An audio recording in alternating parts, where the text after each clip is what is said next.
Okay, I think we're live. Good morning, everyone, both to my comrades on the screen and to everyone who's joining online. Today is July 15th, 2023, and we have another edition of the Saturday Free School for Philosophy and Black Liberation. Today, we're going to focus on something we talked about last week, and it'll be continued. We'll continue it this week. It's Richard Haass, who I forget his position, but I think it was the Council on Foreign Relations. Council of Foreign Relations. He's the retired head. He had a thesis where he said that the greatest challenge to America's foreign and military policy is the domestic political struggle. And so we're going to focus today's free school on what that means, and also talk about the importance of the political struggle here in the U.S. And in order to do that, I'm going to hand it over to Dr. Anthony Montero, who's going to get the discussion started. Okay, thanks a lot. And a lot of people will say, well, why do you all keep returning to the political crisis? Haven't you already said all that has to be said about it? And my answer to that is no, everything has not been said, and we must return to it because we must know it, we must understand it, and to know it, it has to be investigated in all of its complexities. And that's what we're doing. What we're doing, again, is investigating the most profound political crisis the nation has faced since 1860 and the election of 1860, which inaugurated the Civil War. This crisis is important because it is an existential crisis. And we are looking at both its objective and subjective dimensions. The subjective side of the crisis is perhaps the most complex and most difficult because the subjective side deals with all of the ideological and philosophical and social / class forces competing at this time.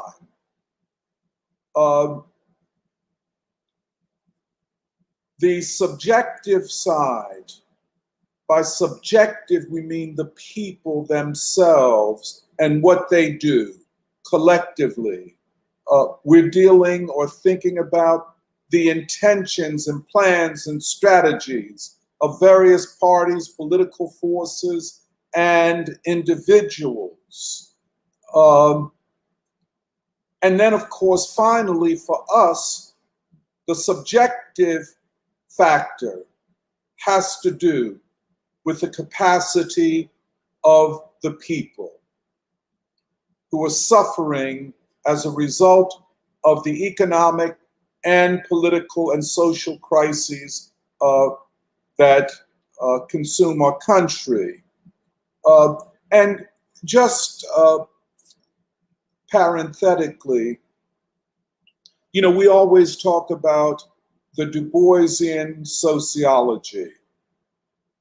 What distinguishes Du Bois's methods of sociology is it is quintessentially the study of human capacity.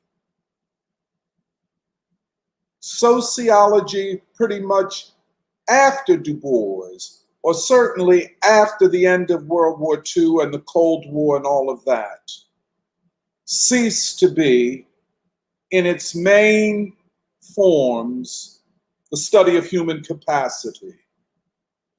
It is in a moment like this that we need sociology in the Du Boisian sense of the study of human capacity. And I would say, you know, most people know of Du Bois's great sociological work, the Philadelphia Negro, which he did here in Philly in 1896 through 1897, 98. It was published in 1899. He would go to Atlanta and teach at Atlanta University for about 12 years, where he carried out sociological studies of the Black South. And those studies are organized in two huge volumes known as the Atlanta University Studies. However, I think that Du Bois's most important sociological work, and probably one of the most important sociological works in American intellectual history, is The Souls of Black Folk, which is a study of the human capacity of an oppressed group, in this case, Black folk. Having said that, in this moment, or this moment, I should say, cries out for the scientific methods used by Du Bois to study human capacity. But leaving that for a moment and continuing with the nature of the crisis, it is not unusual, and few, if any, would deny that we are in the throes of a great political crisis. Its meaning and how it will be resolved is where the contest over ideas and ideology takes place. We have said time and again, and it's worth repeating, the so-called left, unwilling and perhaps unable to free itself from the ideas and political practices of the ruling elites, is now almost completely consumed in opportunism, egregious self-centeredness, cultural identity politics, and an utter contempt for the people they claim to speak for, the working people. This has occurred before, as we've mentioned, and like in the past, what is the so-called left today is breathing its last gasp of oxygen. The crisis of the ruling elite, and let me define that again. Of course, we use sometimes interchangeably the concepts ruling elite and ruling class. However, I find the concept ruling elite to have stronger explanatory power, because you're not just talking about an economic category. You're talking about a political, ideological, economic category.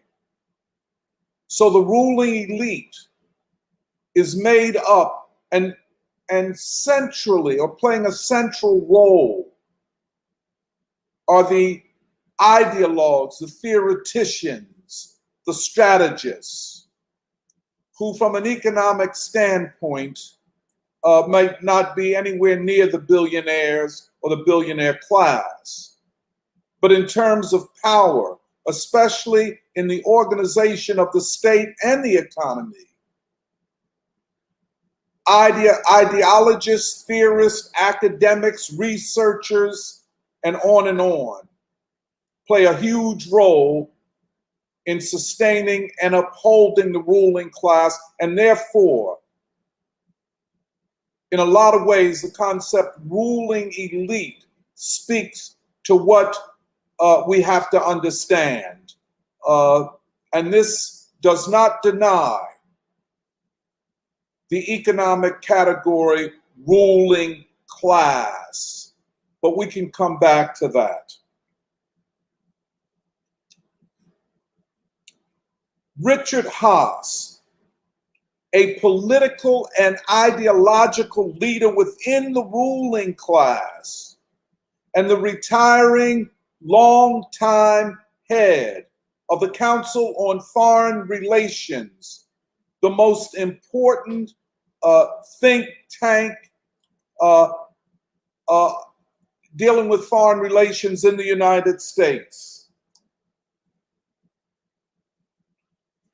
said directly in an interview in the New York Times that we mentioned last week that the greatest threat to the security interests of the United States, and by security interests, what he is in essence talking about is U.S. global hegemony, and not democracy, or not threats to the existence of the United States as a nation. These threats, which have in the past been associated with governments that the United States saw as threatening to their global hegemony, those threats do not come from outside of the nation, but from within the nation itself. This claim, I don't think, has ever been made in the modern history of this country. Certainly, after World War II and throughout the Cold War and after the Cold War, the US elites believed that they could build a broad national consensus concerning foreign affairs without being challenged by a domestic political crisis. This situation is uncharted territory for the ruling elite and the ruling class of this country. Not only have the people not been here before, the ruling class has not been here before. And that has to be taken into account as we go forward, as we think about going forward.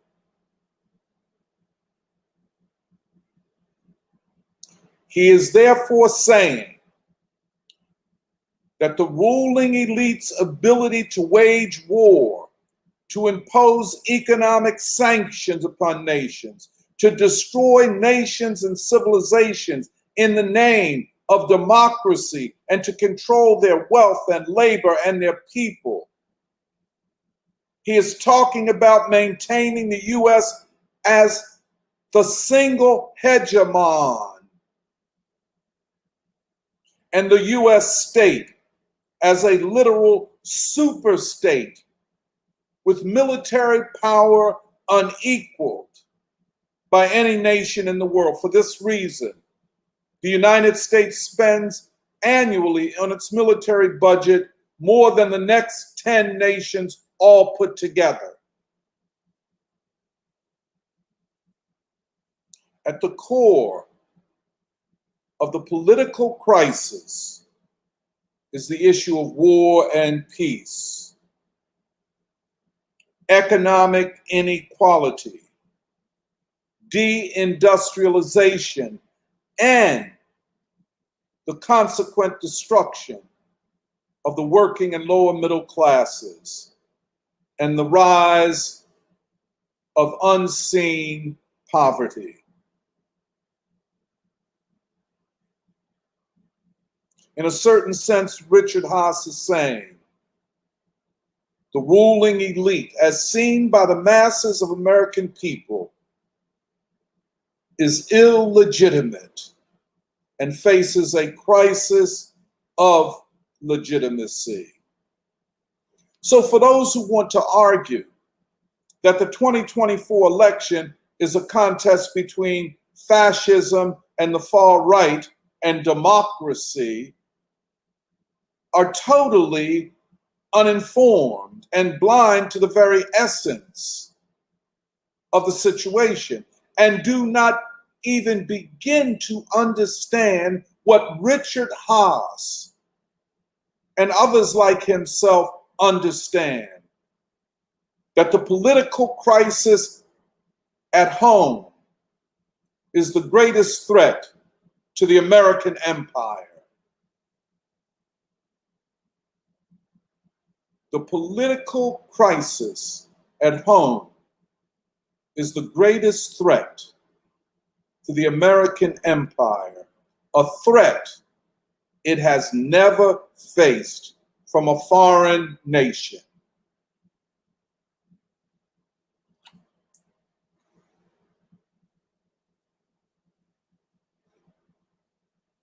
Just this week, for the first time in U.S. history, a fight broke out in the U.S. House of Representatives over the $890 billion, let's just keep it real, $1 trillion military budget. Because of the so-called Cold War consensus and the war consensus in the country, these military budgets just normally pass without any discussion or contestation. While the media draws attention to the issues of abortion, transgender surgery, diversity training, and critical race theory as parts of the budget that would be funded, the most important votes, and this confirms Richard Haass's thesis, were over funding for war, withdrawal from NATO, and how much we should give to Ukraine to continue its war, or to continue the U.S. proxy war in the Ukraine. These were the most important votes, even though none of them got anywhere near the numbers of votes that the Republicans in the House unanimously voted for concerning abortion, transgender surgery, diversity training, and critical race theory. But these votes over the question of war and peace are manifestations of the future and what the political struggle in 2024 will look like. Let me just indicate a few things. 147 members of the House of Representatives. Now, mind you, there are 435 members of the House of Representatives. 147 of them voted against sending cluster bombs to Ukraine. 89 voted against a provision for $300 million for training of Ukrainian troops to fight the Russians.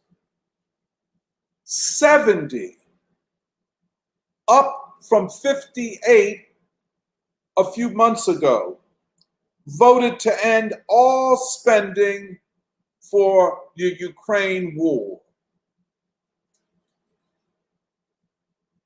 As well, there was a proposal put forward to withdraw from NATO altogether. The driving force behind this anti-war, anti-interventionist, these anti-war, anti-interventionist votes was the anti-war wing of the Republican Party. And let us be clear. There is a robust and growing anti-war wing of the Republican Party. They are not a majority, but they are a very critical part of what the Republicans do within the House of Representatives. I hope I made myself clear. In particular, the leadership of Marjorie Taylor Greene of Georgia and Matt Gaetz of Florida, among others, is critical. And it was Marjorie Taylor Greene who put forward the proposal that the United States withdraw from NATO altogether.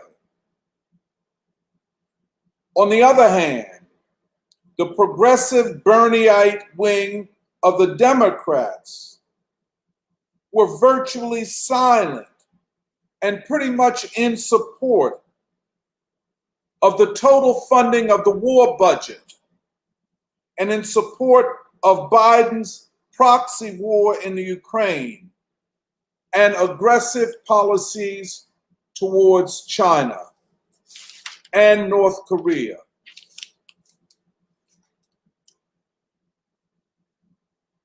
By the way,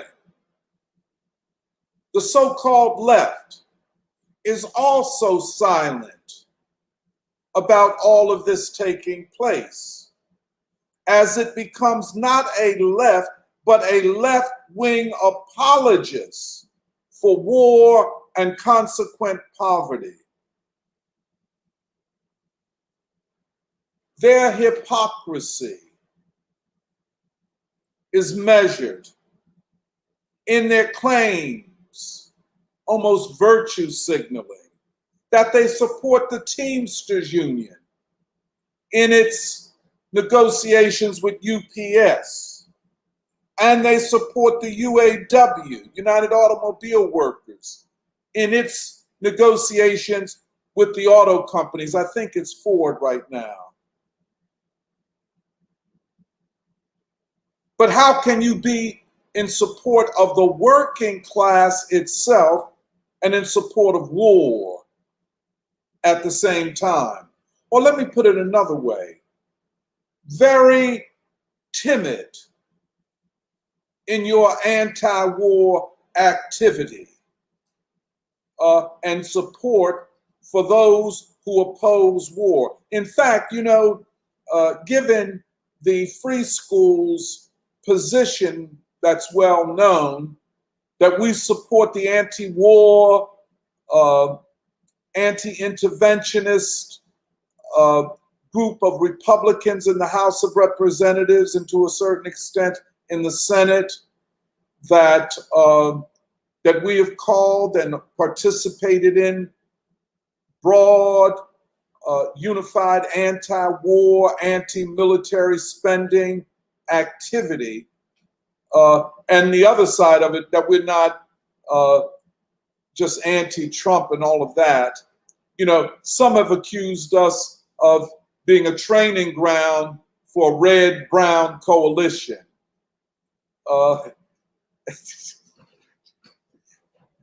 Yeah, you never heard of that, have you? Well, that goes back to the 1920s and 1930s, and in particular in Germany. And what was claimed, and in particular by Trotskyists, is that the communists and the left in Germany at that time was seeking an alliance with the fascists, who were brown-shirted, and the left was red, so red-brown. So they accused us of being a training ground for red-brown activity. But we're going to return to that. They will not be untouched by us, because we're going to talk about that. So the peace anti-interventionist party in the House of Representatives is driven, and this must be taken seriously, by the anti-war part of the Republican Party, who in a lot of ways are not Republicans in the old definition.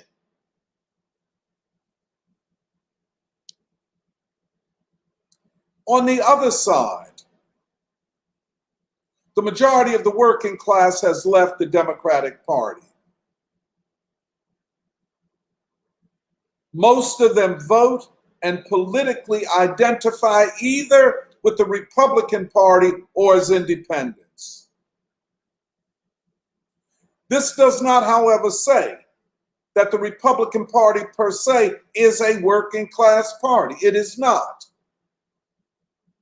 There is, however, and it must be acknowledged, a working class part of the Republican Party, which, among other things, and the mainstream media always wishes to associate or identify them with cultural issues like abortion, like gender and transgender issues. But more deeply, the working class wing of the Republican Party is more committed not only to an anti-war stance, but to an anti-poverty and reindustrialization policy. I wish to return to that. The Democratic Party has become the party of wealth, of finance capital, unmitigated. Its base of voters are mainly made up of people with college degrees, whereas those without college degrees, with high school or less, tend to be in the Republican Party or vote Republican or don't vote at all, by the way.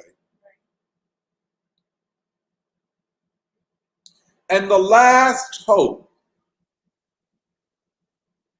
for the Democratic Party holding on to part of the working class, the Black proletariat, is abandoning the Democratic Party and Biden with a quickness I don't think we've ever seen a group of people abandon a political party they have traditionally aligned themselves to. And again, the last mayoral primary here in Philadelphia showed us almost all we needed to see, when something like 75% of registered Black Democrats did not vote in the last mayoral primary. And their vote was their non-vote.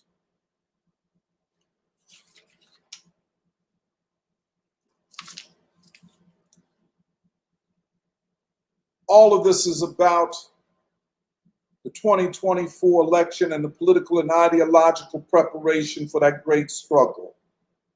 What we have called the triad of opposition, and especially the Trump RFK Jr. dyad. So within this triad, there is a more significant at this point dyad too. I often, because this is a project that I've been asking Michelle to work out with me for a number of years. The question of threes and twos, dialectics are twos normally, but could dialectics be threes? And could threes become twos? And what is a dyad configuration in a larger triadic configuration? Now, without going into a lot of things, this is both logic and sociology. the logics of social organization and social structures. These logics of social structural formation can take many forms. Their architecture can take multiple forms. And in the case of the triad of opposition, we're looking at a self-organization of three.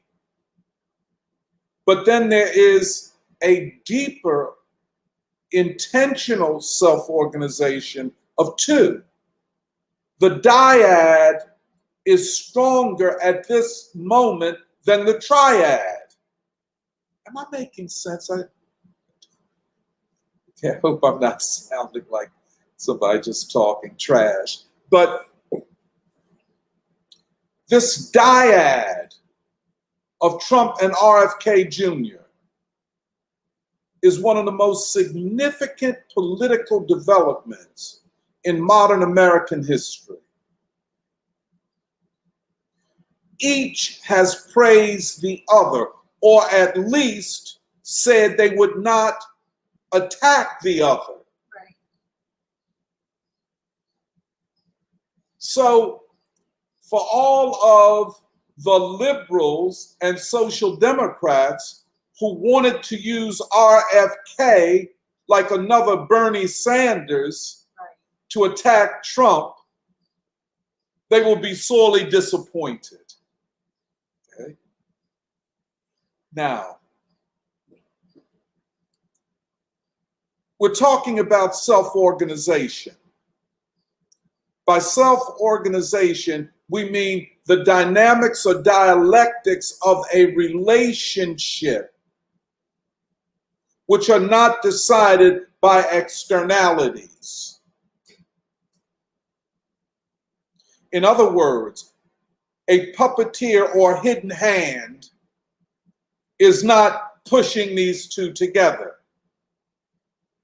It is the voluntary activity of the two themselves, anchored to their political principles and opposition to the ruling elite. So, like they say, happy days are here again. In many ways, this is a lot of what we had hoped to see. And every fighter against this single hegemon, this super state, this hyper security state, this military industrial complex, anyone that opposes any of that finds promise in this emergence. Seymour Hersh, probably the most important investigative journalist in America over the last 50 years, the one who broke the true story about the bombing of the Nord Stream pipeline, which was an act of war against both Germany and Russia, and showed that it was the United States and Biden himself that were behind it. On his Substack, he has an article. And what makes him so important as an investigative journalist is that he has contacts within the establishment and within the state that have been reliable over these years of his journalistic and investigative journalism. And what his sources within the state and within the Democratic Party have said is that what the Biden campaign fears the most is not Cornel West being a spoiler, but what they fear the most is a presidential ticket of Trump and RFK Jr. Steve Bannon and others in the Trump movement have made this suggestion. And it's not so hard to make when you listen to the two of them and the fact that RFK Jr. has openly said that no matter what happens, he will not support Biden in 2024. Where does he go? What are his options? Does he just fade into oblivion? I don't think so. One option is a Donald Trump RFK ticket, which, according to many people, is unbeatable and a weak, doddering, falling down, can't read, can't walk, all that kind of man. What does he do up against a ticket that is anti the deep state, anti the corporate state, anti the warfare state? The other question is what impact RFK and his hearkening back to his uncle, father, and significantly Martin Luther King Jr. and the Black Freedom Movement will have in shaping and reshaping the approach to politics of Donald Trump. Again, this dyad, this self-organizing dynamic of 2 out of 3 holds great political promise. And, I'm talking a lot about 2s and 3s and numbers and logics. And, I look forward to us discussing this more. I just say this as an aside. The Free School has been very involved in the study of logic, essentially the logics of 2s, dialectics. We have often talked about logics of 3s in terms of Du Bois's Black Reconstruction. But the question of how numbers and aggregates are formed is a sphere of sociological investigation and human self-organization that we must further examine. Okay? There's a lot I'd like to say about this. This is an area that I studied in sociology and sociological theory. And it is a question of the way humans act, how they organize at various levels of human interaction, that human beings are as much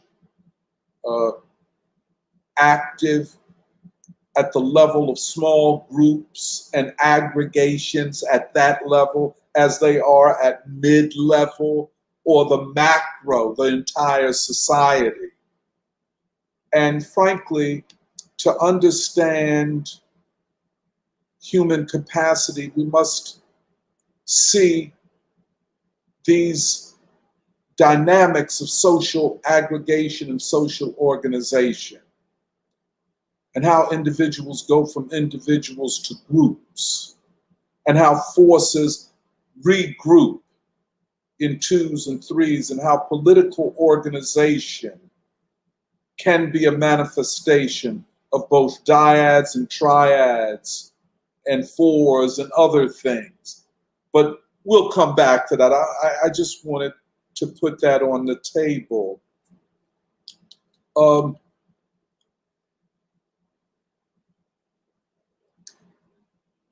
But then the ruling elite, who understands very well what the coming together of this triad means, and more significantly, the threat in the 2024 election of this dyad, are going out of their way to split it. The two, well, all three of them come in for the most damning and untruthful attacks. Of course, Trump is criminalized and threatened with jail and all kinds of other things. And we know that is manufactured. He is being treated in ways that no other public figure or politician has ever been treated, not even Nixon. But then the smearing of RFK Jr., an anti-vaxxer, an anti-science person, a conspiracy theorist, too close to Trump, the whole nine. But now the full-out attack upon Cornel West. And the big thing that they're throwing at him is that he could play the role of a spoiler in a close race. This was on full display in two events. One, Cornel West recent, I think Wednesday or Thursday, interview on CNN, where the entire interview was to establish, not to interview Cornel, but to establish for the viewers that Cornel West could be a splitter and could throw the election to Trump. The other was an interview with Brianna Joy Gray, Brianna Joy Gray, and I forget the title of her podcast. It's Bad Faith.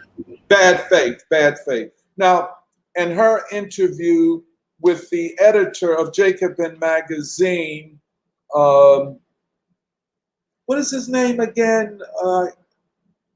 Bhaskar Sunkara. Yeah, Bhaskar Sunkara. And it was a long conversation, an interview. And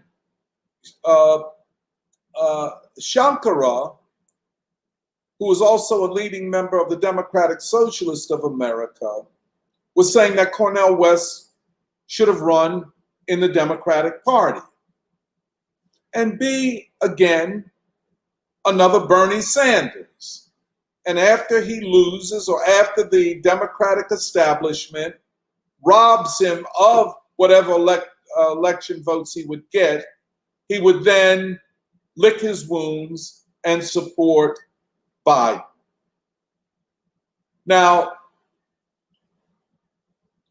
Cornel, who remains the reluctant and weakest link in the triad,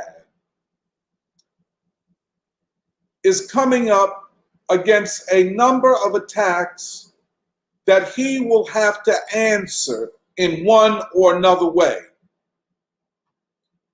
And that, I think, will necessitate that he move away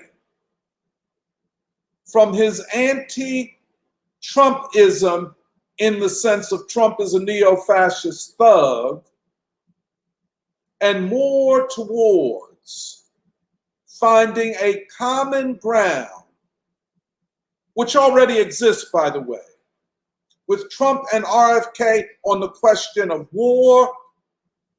Cornel has recently developed his position against the war in the Ukraine saying that it was provoked by NATO and the United States.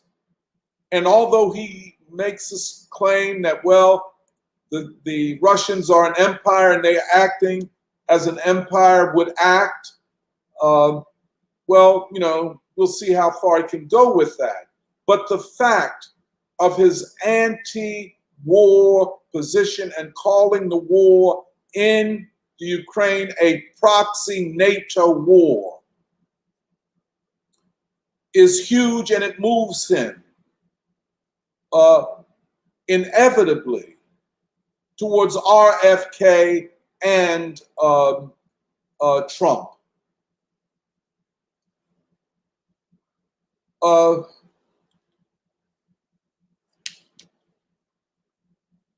Now,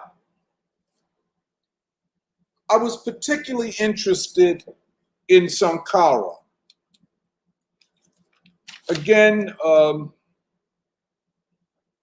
Brianna Joy Gray effectively defeated Sunkara and exposed the depth of his contradictions. It was almost like he retreated from the battle after a point, because his position is indefensible unless he is prepared to acknowledge that he's not a socialist and nothing more than a left-wing liberal and the left wing of the party of war and the party of corporate power. You know, and so Brianna constantly pointed out that we do not need another Bernie Sanders at this time.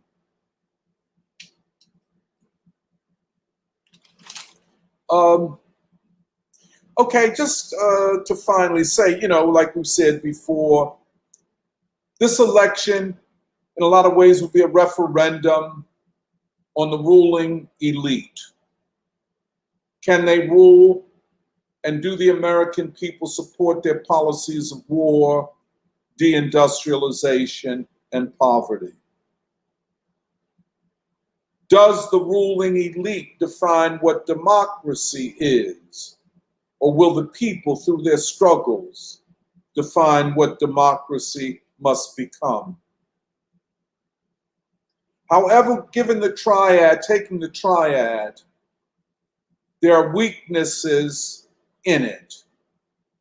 In particular, while they oppose the war in Ukraine and oppose war itself, especially nuclear war, they do not have a position on a positive peace,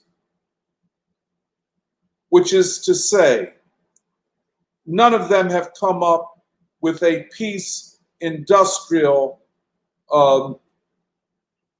policy to replace the military industrial complex with a peace industrial complex. Neither have connected anti-war to anti-poverty.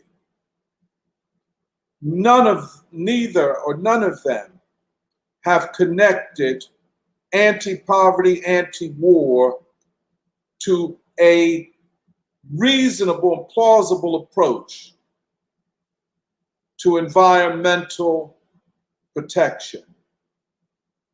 This is a huge challenge going forward. And part of the reason that we have to continue talking, continue thinking, continue going to the people with ideas. Now, I guess the last two things I want to talk about is, in this crisis, as in many crises over the history of capitalism since the Russian Revolution, there's the reappearance of Trotskyism. And while Trotskyism is new, interesting, and fascinating for many young people looking for a left that is not going to sell them out, as is the case or was the case with Bernie Sanders, And so you get a fascination with Trotskyism. In a lot of ways, it's a fascination with getting quick answers and reflecting or manifesting those quick answers in sloganizing. But there are three areas that have to be explored and understood if people wish to understand Trotskyism. One, their position on war and peace. In this respect, Trotskyism has always asserted that war is a condition for revolution, and therefore anti-war action or anti-war struggle is not to prevent or end war, but only as a political tactic by which they enter anti-war movements in order to win converts. This is a bitter pill for a lot of people to swallow. Trotskyism has never opposed war, and in fact sees war as a condition of revolution, or put another way, a precondition for revolution. People have talked in the past about heightening the contradictions, quote unquote. Trotskyism sees war as a method of, quote, heightening the contradictions. Secondly, Trotskyism, in its practice and theory, opposes the building of coalitions and united fronts. They do this most often on using the claim that they, as revolutionaries, must maintain a stance of permanent opposition. This idea of permanent opposition as a way of opposing all forces who do not completely agree with them. Perhaps y'all have experienced this from time to time, where forces in activist circles who claim that to be truly revolutionary, you have to be, quote, uncompromising, quote, unbending, and in permanent opposition, which turns out to mean in permanent opposition to united fronts and coalitions. We experienced this most recently in the two anti-war marches in February and March, where the February march was opposed by a number of allegedly left organizations on terms that said that, well, the February march had people in it like libertarians or Ron Paul or others that they were not in agreement with over their economic theories or other theories. And why should they call for the freedom of Julian Assange and not include Mumia Abu-Jamal and all things like that? It is the politics of permanent opposition. Unless I get everything I want, I'm not going to participate, or better yet, I'm going to disrupt the unity. And the third thing is an inherent racism, which literally, in the case of the United States, erases the Black community and the Black proletariat in particular as a decisive force in the unifying of the working class in general and the advancing of the struggle for democracy and against war. I wrote about this some years ago, and and I think Emily's going to write about it soon. But they, a group of Trotskyists in the 1930s went down to Mexico to meet with Leon Trotsky himself. Among them were C.L.R. James, the well-known Caribbean African scholar and writer, the author of the book Black Jacobins and other writings. He was among that delegation. He didn't use his name, he called himself Johnson. And in the transcript of the discussion, Johnson asked Trotsky, well, what do you think of the Black people? And Trotsky, in a way that I also associate with the attitude of, among other people, Noam Chomsky when it comes to the Black question, dismiss them. Well, they can do whatever they want to do. Not a proposal based upon what his theory was, but let them, they're a separate, marginal group that will do what they want to do. And Trotsky associated this somehow with a theory of self-determination. It is also associated with the Trotskyists, this narrow position that a lot of leftists and far leftists take of the working class, which turns out seeing the working class as white and seeing Black people as a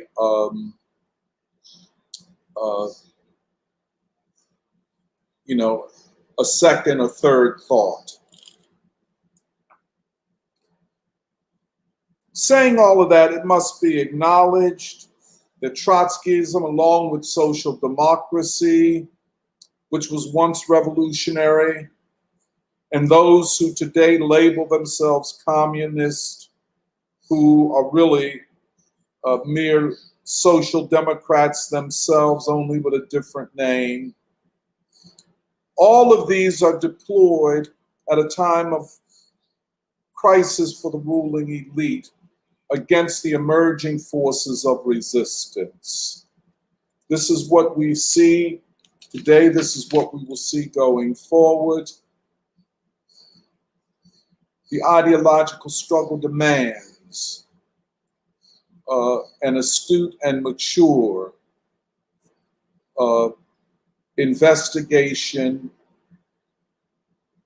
taking ideas of what the situation is to the people, discussing our ideas with the people, and exposing the obscurantism and opportunism of the left that is aligned with the ruling class, but claims to be a radical or revolutionary force.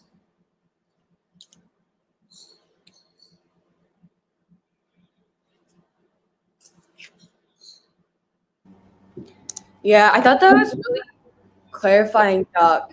because coming out of last week and then coming into this week's free school, like I felt like this morning, the way you set up the discussion was, well, I was telling like Jeremiah and Neri who are in the back that I was like, oh yeah, I got kind of emotional because I think the way I read Richard Haass's quote was different this week, like hearing you talk, because last week I focused more on the crisis. And then this week, instead, I understood his words, even though Richard Haass is talking, you know, as someone who's the former head of the Council on Foreign Relations, or is it Affairs? Relations. But like the way you described it, Doc, or you clarified it, or like you sharpened it, saying that what he's basically saying is that for the almost, I guess, yeah, for in some ways, in like for the first time in history, it's so clear that the challenge to America, American hegemony, to America's the super state of America, is the American people themselves, the way they're coalescing. And that's so emotional. Like it's so exciting because it's like, it's also in some ways you can see it because it's also today in the way the American people are coalescing around certain leaders, but the way they're moving and being shaped by this moment and the way that there's so much discontent. And like we've talked about, how there's basically a political rebellion and political struggle for the future of this country. It's also a product of a revolution, a long revolutionary history in America coming out of the civil rights movement, where I feel like today we're seeing the fruits of King's labor and like the way that the American people have been changed in the civil rights movement. But it's exciting because like, yeah, just the way you described it, Doc, as like Richard Haass, the way he said that the greatest challenge to America's foreign policy, but another way of saying it, like you said, is the greatest challenge for the first time of America's, not just America's hegemony, but also thus an old world order, imperialism, the way America has tried to the ability of America or this old world order to suppress and destroy civilization. It's like, for once, it's the American people within the belly of the beast who are waging in the front, who are waging a struggle and like waging a struggle to defeat or like poke holes in like American hegemony of their own country and saying like, we don't want this anymore. Like we understand, or like we don't think there are benefits. Like we don't believe you anymore that like America's foreign policy is not just, we don't believe that it's advancing democracy in the world. And we also don't believe that it's advancing democracy here in our own country. And it made me really emotional too, because like I feel like this morning, I was really also focusing on the way you described that the existential crisis of today, most importantly, needs to be seen in its subjective dimensions, which means you have to focus on the forces of the people. And like we talked a lot about the triad or even the dyad of Trump and RFK within this triad of opposition of Trump, RFK Jr., and Cornel West. But actually, I feel like when you map it out, it's the triad and their relationship to the people's struggle. And then you have the ruling elite. And I feel like it's really important, like for free school, to always be discussing and clarifying the ruling elite and their agenda, and then the triad of opposition, and then within that, the dyad that is emerging between Trump and RFK Jr., but then also the importance of the triad's relationship to the people's struggle. Because in some ways that also clarified to me why I'm a little hesitant about Cornel West, even though I feel like he's so much potential. And it's because I get confused because Cornel West, he outrightly, like he is very explicit that he thinks his platform is an anti-war platform. And I believe him. Like Cornel West's whole platform is, he says it verbatim, he'll say, I'm running for president because I want to dismantle the American empire from the inside. And I believe him. But the thing that I don't think he sees, and that Trump and RFK Jr. do have, is Cornel West needs to recognize that as someone who's anti-war, that there's already an anti-war struggle being waged and emerging. And that's the people's struggle. And a big part of that people's struggle is the Trump supporter, is the Trump movement. and now the supporters who are also coalescing around RFK Jr. And so Cornel West needs to recognize like something really important with all three of them is the realization that like if you are anti-war, you need to also recognize that the people themselves are struggling against war too, that there's a people's movement, and you can't go against that or negate it. And that's the flaw of Cornel West when he says that the Trump movement, for example, is fascist, because those are the very people who are actually already have been waging an anti-war struggle. And that, so I feel like that our discussion this morning clarified that for me. And I feel like that also becomes important with what you were saying about that the struggle here is ideological. And I feel like that is important because like when you can understand it as ideological, it also helps you understand how to see or assess the Trump movement, for example, or even RFK Jr. There's a difference between how people appear and then how they appear versus like who they are, where they stand ideologically, and thus where they stand in the democratic struggle. Like, I feel like this thing about that the democratic struggle or the demand for democracy has to first be seen in its ideological dimension is very important because like, and I also think, and that's also why I really loved, like, for me, something you said that like really stuck with me is when you pointed out that Du Bois's science and Du Bois's sociology thus is very crucial today, even for the triad, to both understand the triad of opposition and their relationship to a people struggle. But also, I think, like, if you see yourself as the left, well, I'll say it a different way. It's also why I think, for example, Cornel West, a weakness of his is his attachment to the left. Because actually, the people's struggle against war does not come from the left. The people's struggle against war comes from more of the Trump supporters, the RFK Jr. supporters. And I want to go back to what we said last week, which is like, that's also why RFK Jr. or Trump is important. Like, in some ways, they're a stronger dyad because for them, it's not just about an electoral election. It's not just an election. It's about a movement. Like, that is the distinction, because it's what you said, Doc, where Cornel West, he could have such a significant role to play if he could understand that it's not about winning votes, which is, to be honest, I think Bernie's ultimate flaw was that he was trying to win votes. He was trying to win votes within the system or whatever. But Cornel West, rather than trying to win votes, he should be struggling to win the people, to be part of a strong like political rebellion against war, a strong democratic struggle that can emerge. And that like is around, it's not coincidental that like it's around the 2024 election, but it's not really about votes. It's about like a much deeper people's movement. And it brought me back to like, I really love the way you pointed out, Doc, like that Du Bois's sociology, what's needed for today, is best seen in the souls of Black folk. Because it's the souls of Black folk where you can understand the capacity of an oppressed people. And I feel like that is really important because today what you're seeing is an oppressed American people who are doing something that cannot be understood if you just understand it in left terms. Like, it's something that is both futuristic but can be seen in the souls of Black folk. Like, it's a certain sociology or a certain science of understanding like how the people organize themselves.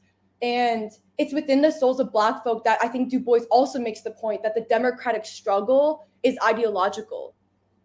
Like, I don't know if I'm explaining that good enough, but I feel like there's, and I think so. I got really excited because, we're seeing such, because I was watching like Cornel West on CNN and I was like, I just feel like he's so close, but I was like, what's missing? And I think Free School this morning, it clarified that. I think what's missing is he needs to realize that like the platform that he's so passionate about, like dismantling American empire, and what he feels like the role that he's trying to play, like you already have a people, like you already have a people in America, and it has not been like that in the past. But today you do have a people who are trying to wage the exact same struggle, but you need to see them, like, and you need to realize that, like, it's like, I don't know, just this thing about that there is a democratic struggle, like there is, and like you can be a part of it, but you can't try to win votes. And that Bernie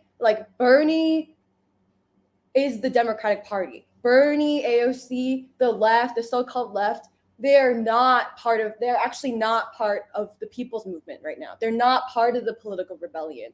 And that what's important today for all people is see that political rebellion as the democratic, like as what could emerge as a democratic struggle that is something that is opening up, is actually what might open up like the breathing space for a new world order to emerge.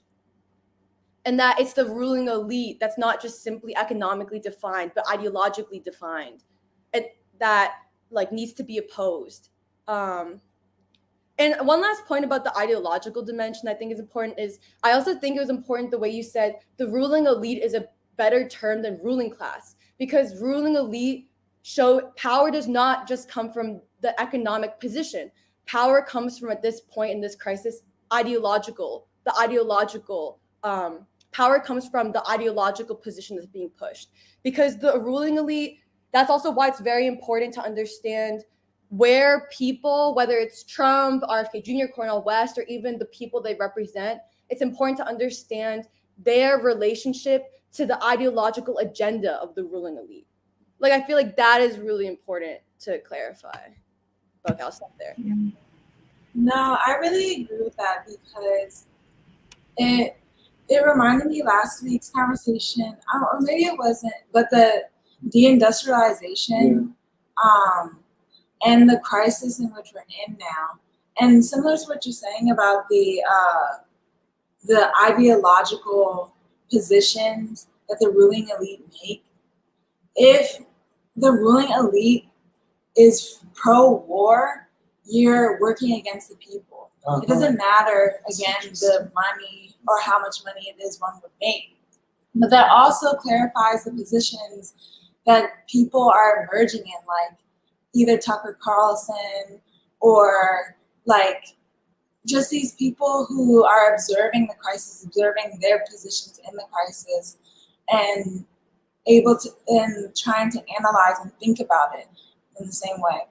And also this point, like the main point that you're making about how the American empire, imperialism itself, its greatest problem or domestic or its greatest point in which it, like anything can turn on, is the people and its relationship to the people, is the fact for me that it literally brings, like, this is the epoch shifting, or like the axis in which the history that we talk about could be born, or is like almost unborn and going to be. Like, I'm thinking, because like it's about the like, it is true that Kennedy bringing King into relevancy, yes, is really important, and it's important for Trump. But that, like, I think a couple weeks ago, like when we were talking about how this alignment, which is also something that you brought up today, like with China and Russia and whatnot, you know, there's still the struggle for a world that is like, that can actualize the will of all people. Or like when we talk about a piece of economy, like there's still like that still has yet to be actualized within the understanding that the people themselves can make. But it makes me think about like how important this election is, like you're saying, Emily, because it actually really isn't just the election itself, but the way in which like America will go, or like that kind of thing. But I was also thinking about how people miss the relevancy or the importance of the people's struggle, and think about, because I was thinking about what you had made, the point you made last week, like the nations, or the thing about how people think that the struggle today is about, or between nations. Only nations, yeah, that's right. Right. Instead of like great power. Yeah, a great power struggle. And miss the people. That's right. Right. And the thing about Trump and RFK, and also maybe how this moment that we're living in, because I've been listening to more of the podcasts and stuff, and just how like there's an open dialogue, that there is a criticism of the major networks and corporations of media that want to control thought of the people, and that people are looking for other avenues to think and express themselves. But then also that what you had said, Emily, the effect of the civil rights movement is actually made people today a much different people than the ruling class had not, or ruling elite hadn't expected. Yes. Which, like, because Glenn Greenwald, he was talking about how, like, there is some event in New York or something that only were, like, white only, to talk about, or, like, it basically cost, like, $500, like, or $300 a ticket for white people to be trained to become more anti-racist or something like that. And he was, like, saying that it actually works against the movement against segregation that King or whatever was the leader of, and all the other things, that moves us back like 200 or whatever many years. And he was basically saying that the American people are different now, and the woke elite, or which is also the point out of the ideology of the situation, or of the elite, which wants to control the people. But the other half of the question is like, what is the effect of the ruling elite ideology on the people in I guess the like structural ways, which is the crisis of deindustrialization and like crime and poverty, as well as the like eradication of the middle class, and like that effect on a democracy, basically. And then it's still a question of like, so it just becomes like the ideological questions become structural questions about the American state and how it functions and runs. Very interesting. And could you just reformulate, say that once again? That's a very interesting point. The ideological questions become structural, or point out structural problems that the American state has, whether that be in education of youth, or generalize the cultural apparatus, whether that be the media corporations, like the money that goes into culture, TV, basketball, like those kinds of like sports and music and all that other things. And then, or like jobs, what types of jobs, what types of manufacturing, what types of relationships do we have in international and national ways, in regards to what like trade, May I ask and so on. May I ask a question, if you don't mind? Because I find this is very fascinating, your formulation, that the ideological questions become structural. Could I ask, is that another way of saying that ideological questions can become institutionalized in all of these, like you said, sport, you said music, you said the state. Mm. Is that Yeah. Okay. No, but that's how the ideology or an ideology functions and forms itself. That's right. And also the question about... You're absolutely right from a sociological standpoint, I would say. About what, like, this whole thing about the triad and the logic portion made me go back to Hegel in my mind, because becoming or what is, like, is still a question that you're also pointing out, which means that, like, well, you're not, it's like RFK and Trump. Is it a situation that is essential to this time, or that is becoming and will be transformed as, you know, things continue? And so, like, that's on the table when you're mentioning the triads or dyads. Not solely logically in of itself, but like the actuality of how the politics will run. But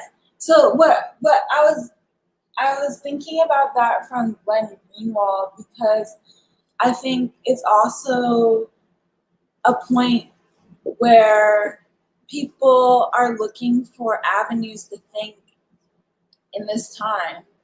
And it is true that there is a positive vision to be thought out and actualize itself, which is really important in regards to the people's struggle against a dying empire and an empire that is attacking the people. Right. Right. Or actually, maybe its only hope for existence is its ultimate degradation of the people. Yes. Which is war. Yes. Yes. Against Russia, and thus war against the people. But like, so, but a part of thinking about what this positive vision can be is to see where and understand the crisis that the people are in, which is what I guess I'm thinking about, like this question of deindustrialization and so on. So I just wanted to raise that because in order to think about the way forward, you have to know what is now. And part of what the general podcast world and everything also has to think about is where the American people are and what that would mean for them too. Yeah. And, you know, just to add on to that, like, really brilliant point, Serafina, is yesterday we met with someone from the Communist Party.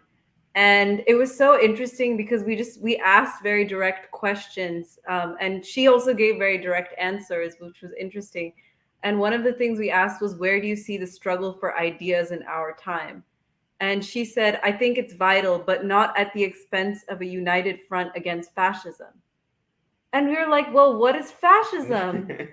You know, I mean, and that's, you know, and then we had a whole back and forth about that. And then you really see how even in the Communist Party, they have the Trotskyist line on fascism. It was a red-brown alliance. Not that this was the ruling class that forcibly brought in which is, I mean, it's just such ideological degeneration, and just how without that, you're just objectively part of the ruling class. And I've really just been thinking how much of a vanguard role the left is playing in the elite.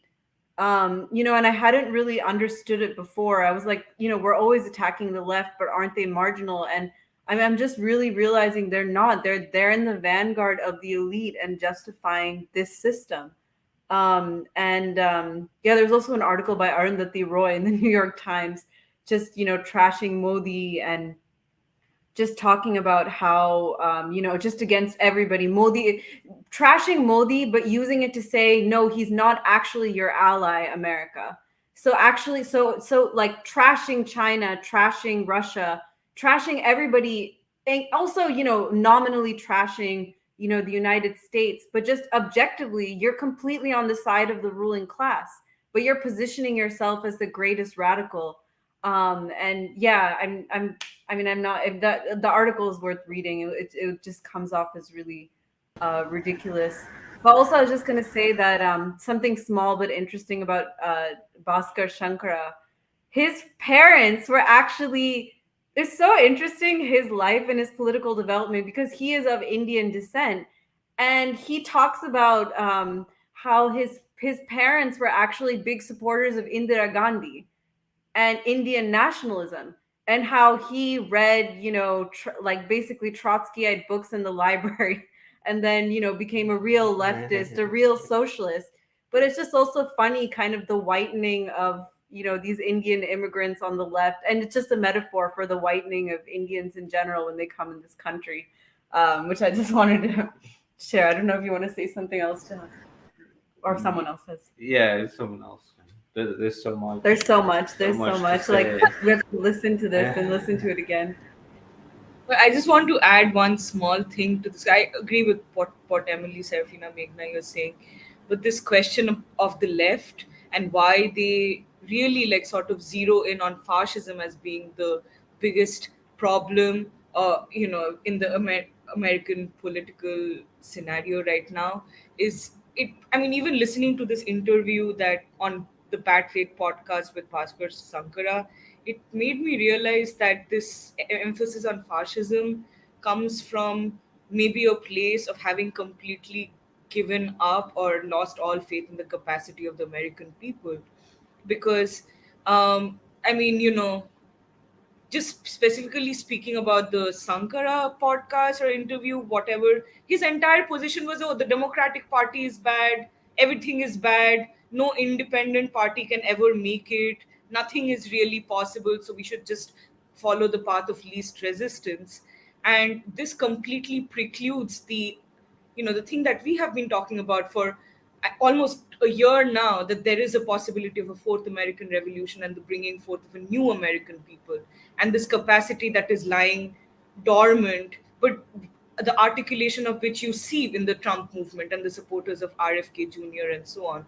And I think only when you really, really do not believe, or you do not want to believe, that there is capacity, there is this revolutionary potential for a true democratic struggle to emerge among the working class of America, is where you start focusing on sort of language around fascism and this or that. And yeah, I just wanted to add that because that interview was real disappointing. Wait, you reminded me something else. Sorry, I didn't mean to jump.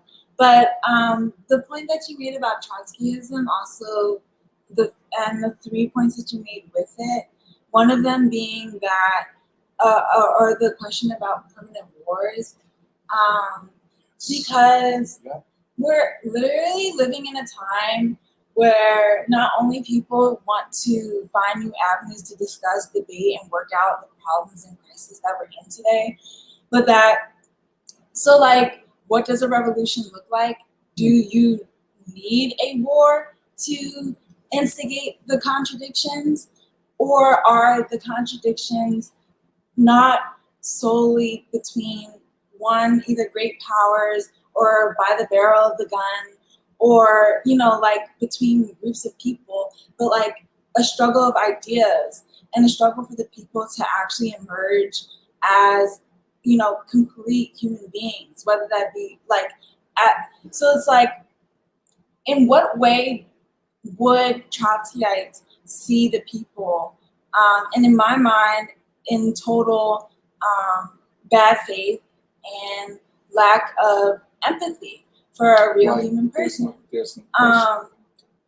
And the other, and I just wanted to say that actually, that the Trotskyism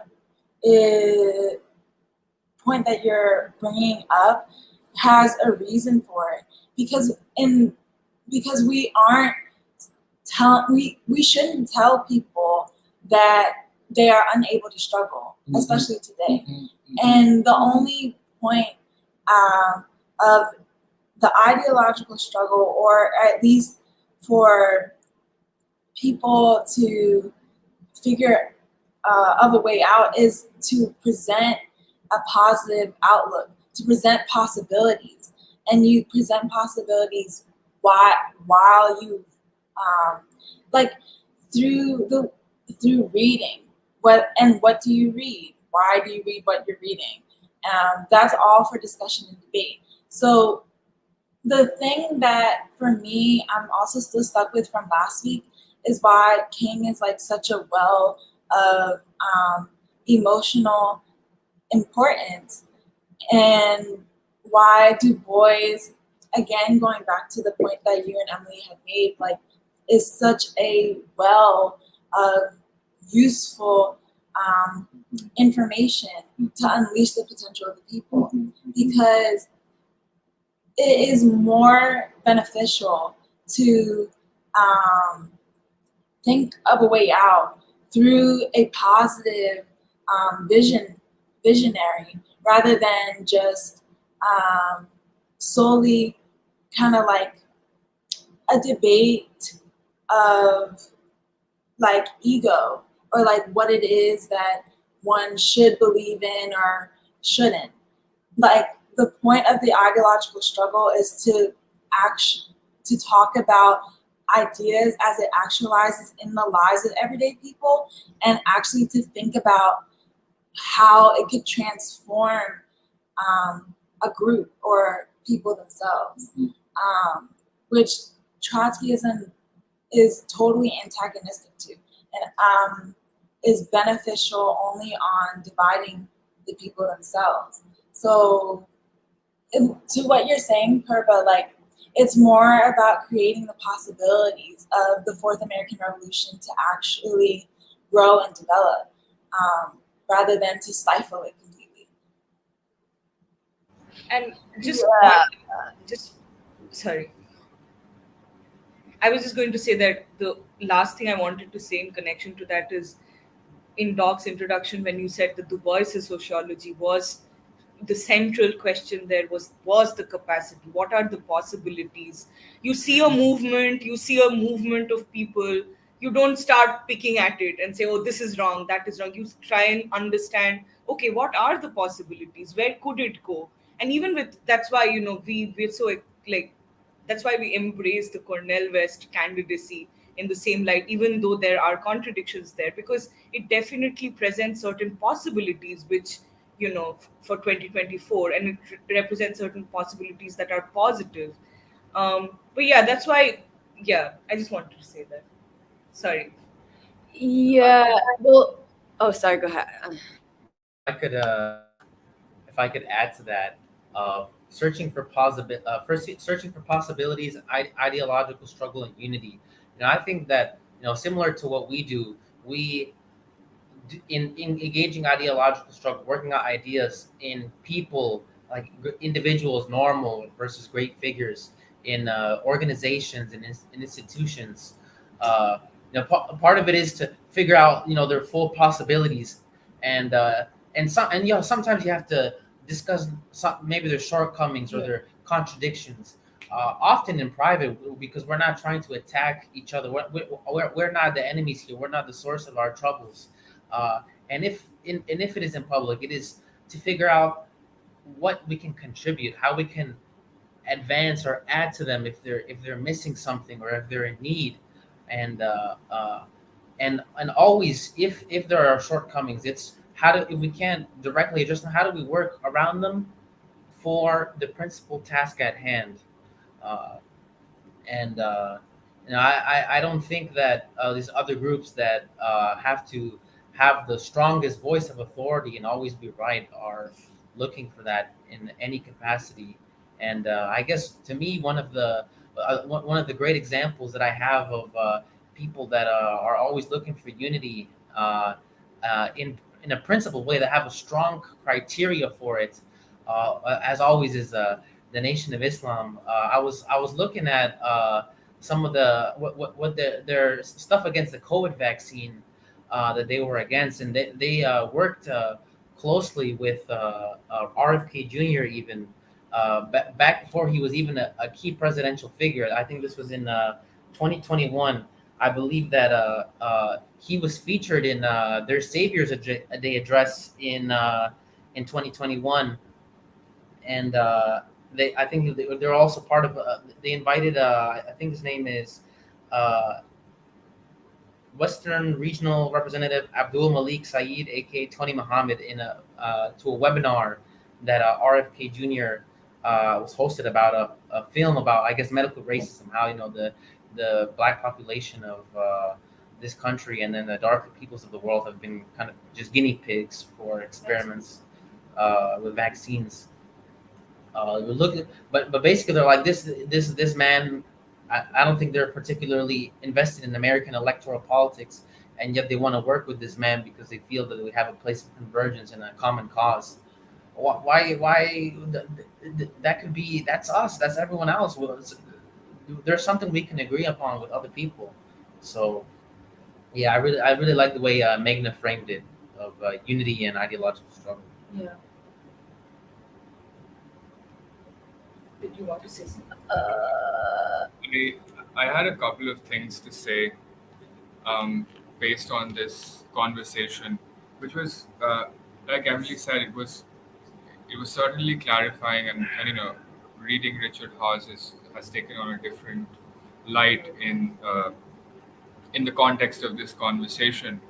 But I'll say that I really do want to like Cornel West because he comes out of the tradition of King, and that is what makes it a little disappointing that he doesn't make this very obvious connection of anti-war to anti-poverty, which is what Doc pointed out, because that was King's ideology, where he related war to poverty and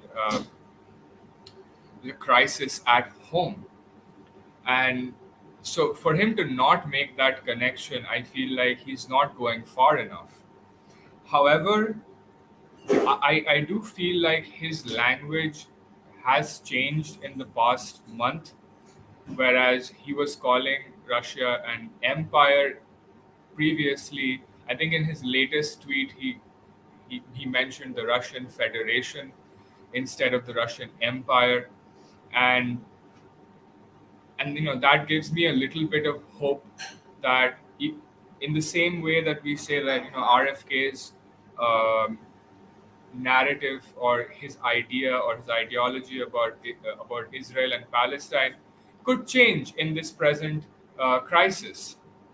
And I can already see that Cornel West is changing. He can't. I mean, he's a peace candidate, and truth can't escape him for very long. But again, that being said, I was watching this interview of Cornel West on Karen Hunter's. I think it was uploaded a few hours ago. Karen Hunter, this journalist from New Jersey, interviewed Cornel West, and there he again called Trump a neo-fascist, and he defined neo-fascism as hiding behind the fact that you are supported or funded by big businesses and the money class, the big money class of this country. Now, I don't know that most of the Trump followers are big money people. Hundreds of thousands of big money people are not waiting to hear him speak outside like these small towns in the Midwest. So I really think that betrays a certain disconnect between Cornel and the people, or what the people want. And he has some really good ideological footings, but there are contradictions, as we in the free school have discussed prior and even today. That being said, I think that makes him very susceptible to these attacks by people like Bhaskar Sunkara, where he says that Cornel should run as a Democrat in order to expose the Democrats, and that is a contradiction that I can't wrap my head around. It's really unbelievable that people like him, and even CNN comparing him to Jill Stein, saying that he's going to take votes away from Biden. And this is where I come to the main crux of my point, which is, in a democracy you should have as many options and let the people choose, right? And here the CNN is saying, oh, let's just have two people and let the people choose between these two people. Anybody else, a third party candidate, could absolutely wreck democracy. Democracy being choosing between two people.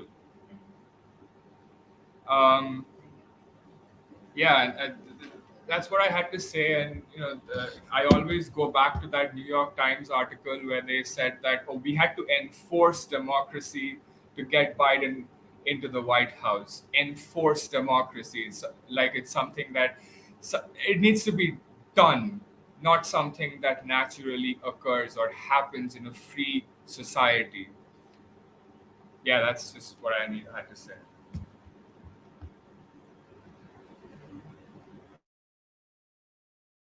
So I was going to go back to Trotsky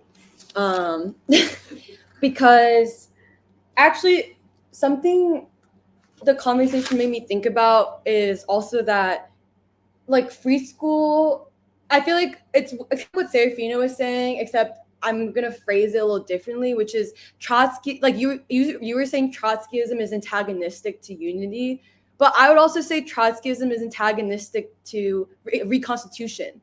The belief of a reconstitution, because like I didn't comment a lot on what Doc was talking about with Trotskyism and war and permanent opposition, but I think it's actually pretty deep, the resurgence of Trotsky, because actually this whole idea as Trotskyism saying that war is a prerequisite for revolution because there's this idea to create conditions for permanent opposition and that is important. Like basically, it's saying that you're more in support of permanent opposition rather than the belief of resolving contradictions on the path to a reconstitution, which requires unity. And the reason why I also think that's deep is because I also think I've noticed a lot of leftists, and maybe they are influenced by Trotsky today or something. I think in some ways it's connected to why people are much more willing to see the Civil War, but not necessarily Black Reconstruction, but the Civil War as a revolution, as in the Second American Revolution, but not want to see the Civil Rights Movement as a revolution. Because the Civil Rights Movement, there's no war or permanent opposition. The whole point of the Civil Rights Movement is that in the process of opposing American empire, that also is intricately tied to the oppression of the American people, the African American people, and the poor, that King was calling for, in a lot of ways, the birth of a reconstituted America, or like a transformation of America. And that does not match a Trotskyist understanding of revolution. And I thought it was kind of deep, or the reason why I'm kind of excited is because I also think the reason why it's deep to highlight Du Bois's Science and the Souls of Black Folk is that I think in some ways the very reason why, let's say, the so-called left cannot see the people's movement as a pre-revolutionary or revolutionary, as a movement with revolutionary potential, is the same way that people refuse to or are unwilling or unable to see the revolutionary past of the revolutionary capacity of the African American people and their struggle throughout America's history. Like, I actually think those are tied, which is also Free School's whole understanding of the Black proletariat as the working class in becoming, like as the whole proletariat in becoming.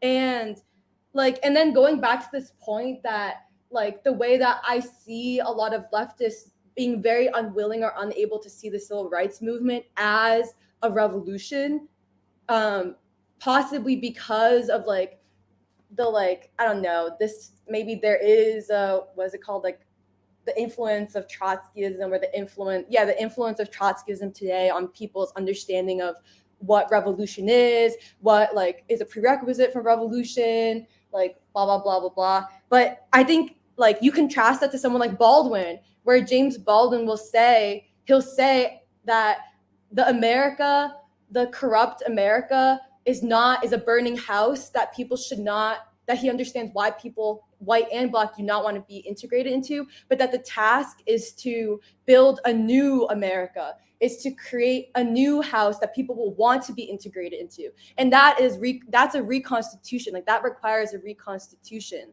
But yeah, I don't know. I think, yeah, I don't know. This Trotskyism thing is really interesting to me because I think there are, like, it does influence ideologically the left. Like, it influences the way people refuse. Like, I do think people refuse. They don't want to see what's happening today as having revolutionary potential, the people having revolutionary potential. And I think the reasons for not wanting to see that are, in a lot of ways, kind of the same reasons why people have always refused to see the revolutionary capacity of the Black proletariat. Can I just add? Well, because I looked up the Trotsky and CLR James conversation that Doc mentioned, and I want to read out like actually what Trotsky's response is, because it's exactly what Doc says. But basically, like, CLR James gives this long, impassioned like presentation to Trotsky in Mexico in 1939, and he's like, "This is the plight of Black people. Like, here, like, what do you think?" Because I guess at the time another question was like the whole, like, I think the CPUSA's position on like the Negro question, the Black Belt, whether there'd be like a separate state for Black people, all that stuff. Basically, after hearing this whole presentation from CLR James, Trotsky's just like, I don't quite understand whether CLR James or Comrade Johnson proposes to eliminate the slogan of self-determination for the Negroes from our program, or is it that we do not say that we are ready to do so, everything possible for the self-determination of the Negroes if they want it themselves. And then, okay, so he says, as a party, I think he's referring to like the socialist workers, whatever party Trotsky was a part of at that time. So as a party, we can remain absolutely neutral on this question. We cannot say it will be reactionary, it is not reactionary. We cannot tell Black people to set up a state because that will weaken imperialism, and so it would be good for us. And when he says us, he means the white workers, which is also very telling. And he says that would be against internationalism itself. But then, yeah, here's the basic thing. It's like, we cannot say to the Black people, stay here even at the price of your progress. We can say to them, it is for you to decide. If you wish to take a part of the country, that's all right. But we don't wish to make the decision for you. And then he says, I believe that the differences between like the West Indies, between Catalonia and Poland, and of the situation of the Negroes in the United States are not so decisive. So he's basically saying like all of these quote unquote national minorities, that they're all basically the same thing, and that the situation of Black people is the same as like the Poles or something, or that's the same as the situation of like Catalonia in Spain. But yeah, his basic position is like, I don't really care about this that much. And like, if you want to give a recommendation, like that's fine. But like, I don't care enough about this. And I don't think it's that important for us to like even like raise a position on it. Like, let's just not say anything. And this is in 1939. So this is like, I guess during the Second World War. Mm-hmm. But yeah, I don't know. It actually reminded me of the way that, because Du Bois in Black Reconstruction, he'll often bring up this point that like basically the Black proletariat was kind of like, you can almost use it in like a Marxian sense of like a specter, you know, haunting America, but more in the sense that like the existence of Black people for many like white thinkers was more of like an annoying fact that they just wished would go away. They were just kind of perplexed by the situation, like this existence of Black people. And so they're like, oh, like I just wish the problem would go away, but I don't really want to think about it. And yeah, I feel like that's basically Trotsky's position. Then what's interesting is that today it's not just a Black question, because the people who in some ways are taking up what would be considered the Black question in the past are now white people, or like it's a multiracial people. So it's not a Black question, it's the democratic question. Well, I just wanted to make two more points, one of which was we've been like thinking a lot recently about, or I've been thinking a lot recently about what you can call like the official Korean peace movement as kind of a example, I think, or a case study of this, because like Nuri and I have been thinking about this and talking with people like that filmmaker Hyajung, who spoke at our event, and stuff like that. But basically, the existing Korea peace movement in the United States is comprised of nonprofits and like leftist groups, many of which are either explicitly Trotskyist or filled with Trotskyites, basically. And their whole strategy is the essential thing which we've been saying, which is that they like the whole glaring blind spot is they don't see the American people at all. Their whole strategy is basically be like, we want to end the Korean War, and the way that we're going to do it is to every year petition Congress to pass a resolution to end the Korean War. Mm-hmm. But they're not even going to even strategically maybe those parts of Congress which might be the most open to them, but they basically go to the same group of like progressive Democrats every single year, and then they'll get maybe like 20 co-sponsoring votes in like the House like every year to like end the Korean War. But every year it's the same exact thing, but they don't see like basically that, yeah, they don't see the American people. And it doesn't occur to them if they want actually peace in Korea to want to go towards the people rather than go towards basically all of those figures who represent like the crisis, the actual crisis of legitimacy, all of those figures and basically in the Democratic Party who like might give lip service and say like, oh, I support ending the Korean War, but without actually being serious about it, because basically they just want to have a stable constituency to continue to vote Democrat every year. But yeah, I don't know, that it's just, it's like more like the official Korea peace movement as part of a larger phenomenon that we're observing of the left. But also like the essential question is like, if you're unable to see the American people as a decisive force in the struggle for peace, not just in Korea, but around the world, then you have already made yourself obsolete or you will make yourself obsolete. And yeah, I don't know, it's just been an interesting conversation to deal with. And then the last thing I wanted to bring up was like part of the conversation around like Du Bois's social science. It reminded me of passages in Du Bois's third autobiography, his soliloquy, where he talks about, okay, I was going to read some paragraphs, but, oh, okay, cool. It's just like a few paragraphs, basically from different points. But so this is him talking about the Philadelphia Negro, but he says, it was a hard job and I completed it by the spring of 1898 and published it a year later under the auspices of University of Pennsylvania as the Philadelphia Negro, a formidable tome of nearly 1,000 pages. But the greatest import to me was the fact that after years, I had at last learned just what I wanted to do in this life program of mine and how to do it. First of all, I became painfully aware that merely being born in a group does not necessarily make one possessed of complete knowledge concerning it. I had learned far more from the Philadelphia Negroes than I had taught them concerning the Negro problem. It was as complete a scientific study and answer as could have been then given at the time, with defective facts and statistics, one lone worker, meaning Du Bois, and only a little bit of money.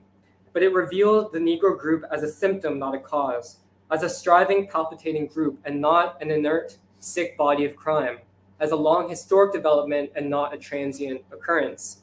And then he says, furthermore, basically, like, he's responding to, like, the scientific revolution, like the Industrial Revolution, and also new developments in, like, the hard sciences, like biology and physics and stuff. And he's saying, so basically he says, so he's responding to people like Herbert Spencer, stuff like that, and basically at the end of the 19th century, and saying that these comparisons between like the hard sciences and the social sciences were basically inadequate, but turning my gaze from fruitless word twisting and facing the facts of my own social situation and racial world, I determined to put science into sociology through a study of the conditions and problems of my own group.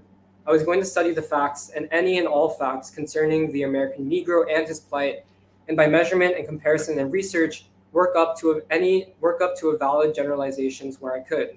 I entered this primarily with the utilitarian object of reform and uplift, but nevertheless, I wanted to do the work with scientific accuracy. Thus, in my own sociology, because of firm belief in a changing racial group, I easily grasped the idea of a changing, developing society rather than of a fixed social structure. And then the last part I wanted to read was in a later chapter, but he says basically when he's talking about what his proposal for the 100-year-long Atlanta study, when he says this should not be the conventional type of, quote, social study, an instantaneous photograph of a sample group, but it should be planned so as to eventually approach the stature of a total study of a complete situation, continuously photographed and rephotographed and measured and remeasured, so that our knowledge of the vast and momentous social experiment and race relations now making in the United States would attain a completeness and authority that would be unquestioned and unquestionable and available in the post-war world, which will certainly need this sort of information. I believe that here was a chance not only to serve the Negro race in America, but also to serve the world and social science in a unique way. And I just wanted to bring that up because I really like the way that he's like, it's a moving picture. And I feel like in some ways, like that's kind of what we do in the free school. Like every week, it's like a moving picture of America and of the world.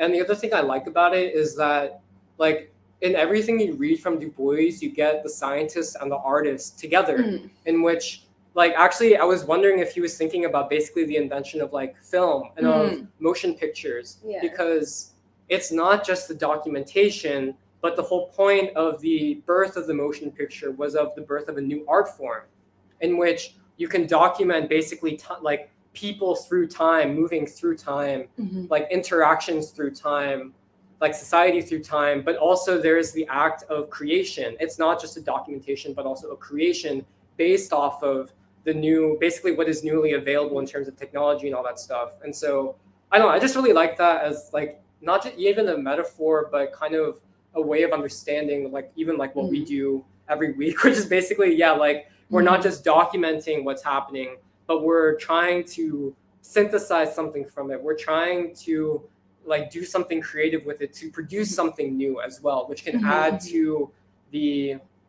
something to the movement and direction and momentum of like where this moving picture is going. I guess that wasn't entirely related, but I just thought it was a cool metaphor. No, I think it was cool because what you're also talking about is being able to think anew or a new imaginary, like, or because like, I think another point with what we're concerned about, like the people, the domestic or the crisis that, like what you're saying, Jeremiah, we talk about every week, is that like, I don't know if the movement at the time that was emerging during the civil rights movement expected King to come, you know, like, or expected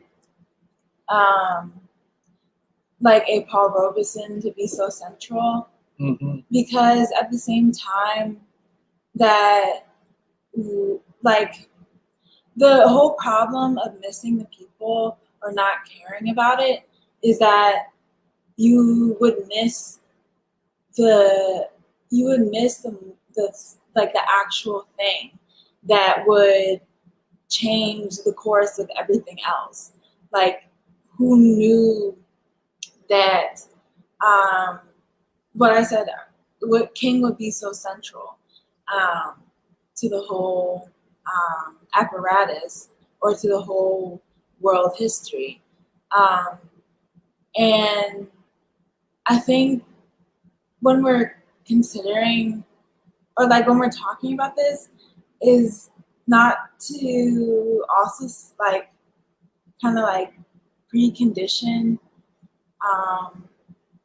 or to scientifically notate what is or what is happening or make everything a certainty or a kind of clause, but like just it's just this thing about the possibilities, or it like kind of chipping away at a certain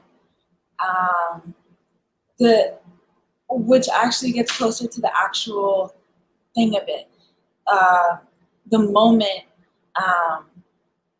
of like revolutionary change, or the actual essence and kernel of it, which has more to do with what you're saying, like the science and the artist, or the law and the chance. But I really like what you're saying, Serafina, because I feel like that's precisely the role of like the prophetic vision, like to be able to diagnose or like gathering all the information, all that you know, or even this that we've been talking about, the Black prophetic tradition. I just feel like that's the sense you get from, like I'm having a hard time putting my thoughts together this morning. But no, I just feel like everything that we've been studying, or even the sense that Du Bois gives us, the sense that we're able in this moment, I feel like all these sort of senses that we've been, all these sort of like stabs at trying to capture how things are evolving every week, or even to be able to, like last year we were thinking, what will it take for Trump to see what he's missing, see this, like how important King is to his movement, and like that he's walking that tradition.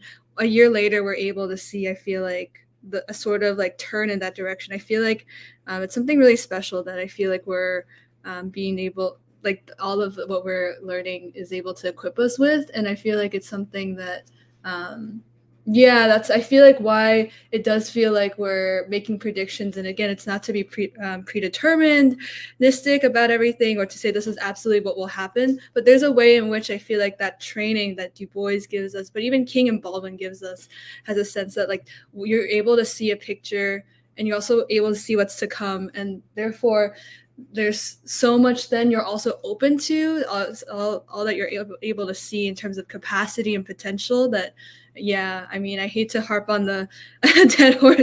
It's like you're the left is not, like, I feel like mechanistically thinking, and again, it's a question of logic, it's a question of like a futuristic vision. So no, I just feel like it's really special what we're doing here, and what we're hoping will be able to guide us closer towards like a future in the next stage of this.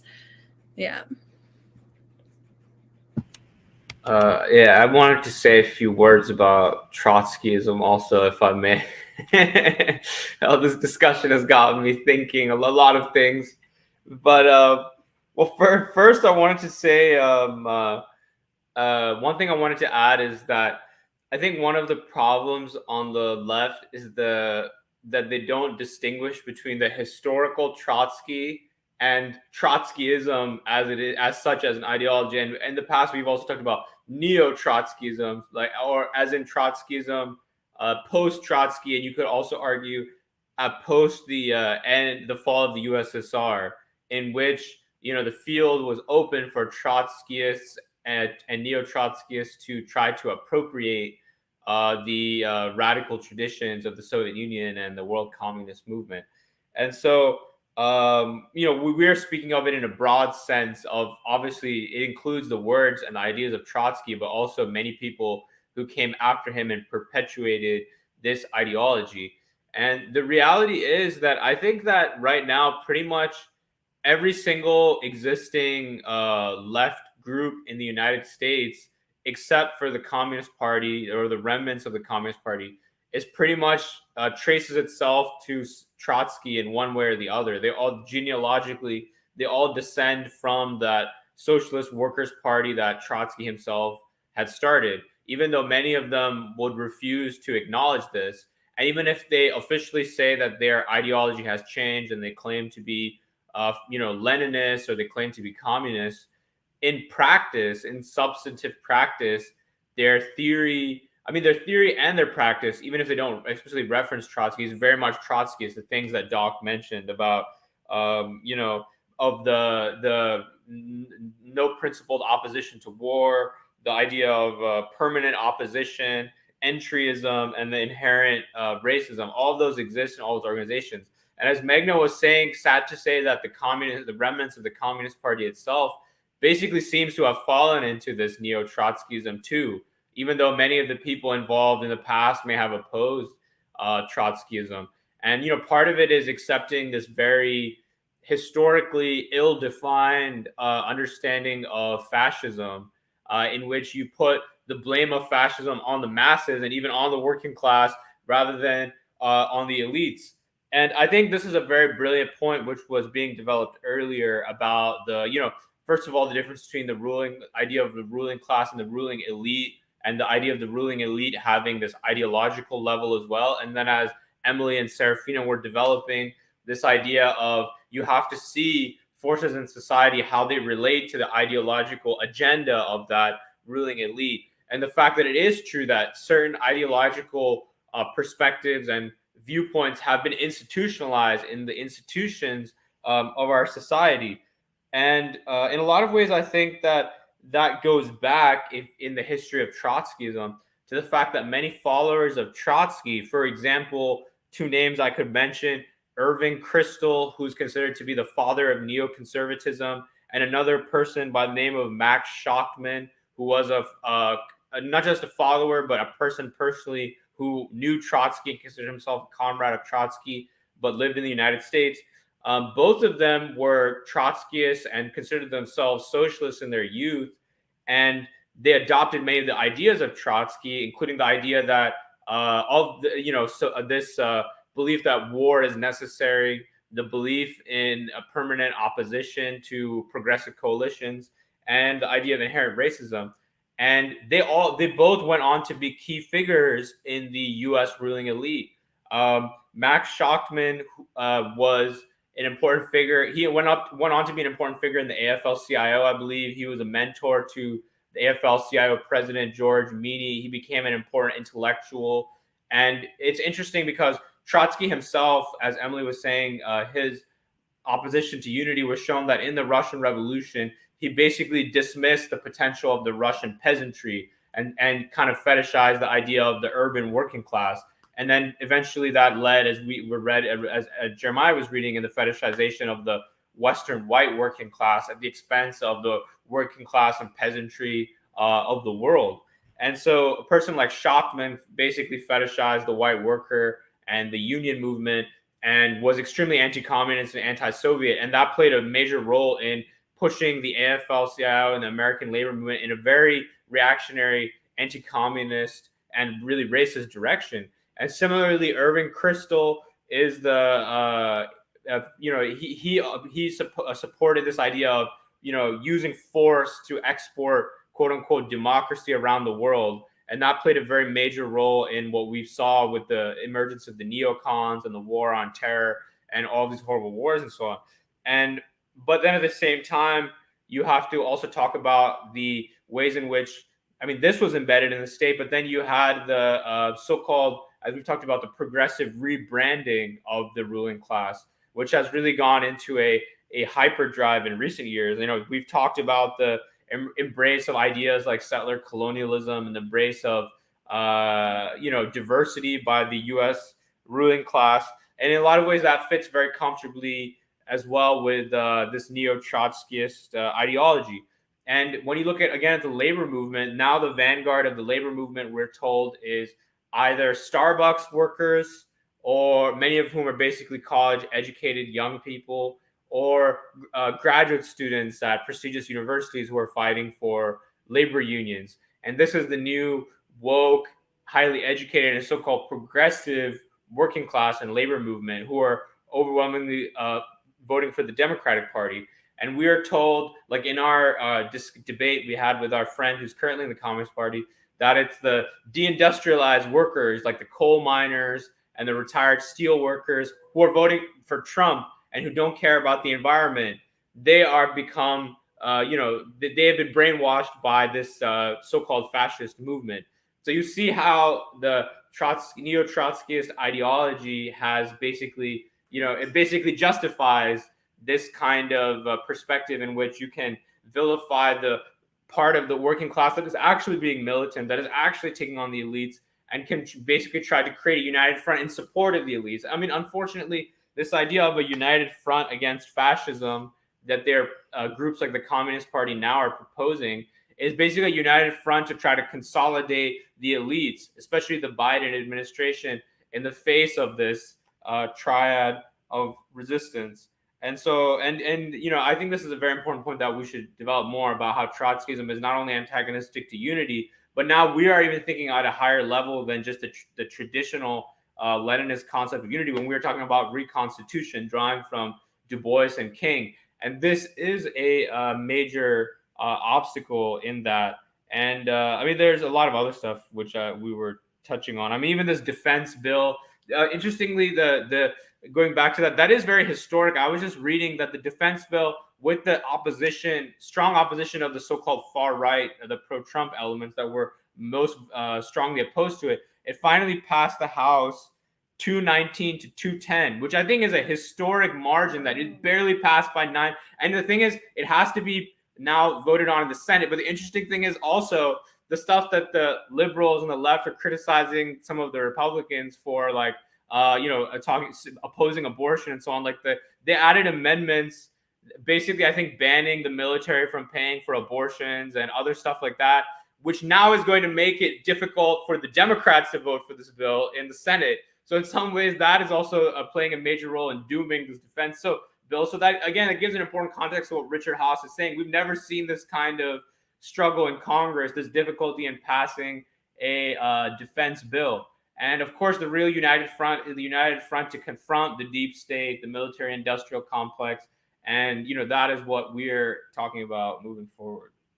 Yeah, I just think this is a really important point that the way that Trotskyism, they really fetishize and uphold actually the most reactionary and backwards part of the working class, which is, and back in the day, it was the European workers who were like social imperialists, but now it is the professional managerial class.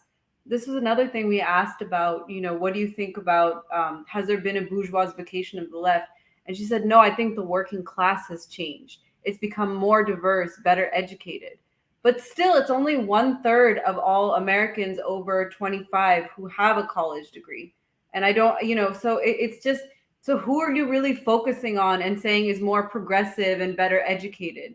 And it's actually the most backwards elements of the working class today, the ones who don't see war, because they're not sending their children to war. It's Matt Gates's constituents who are in Africa, fighting AFRICOM, which is why he's against AFRICOM.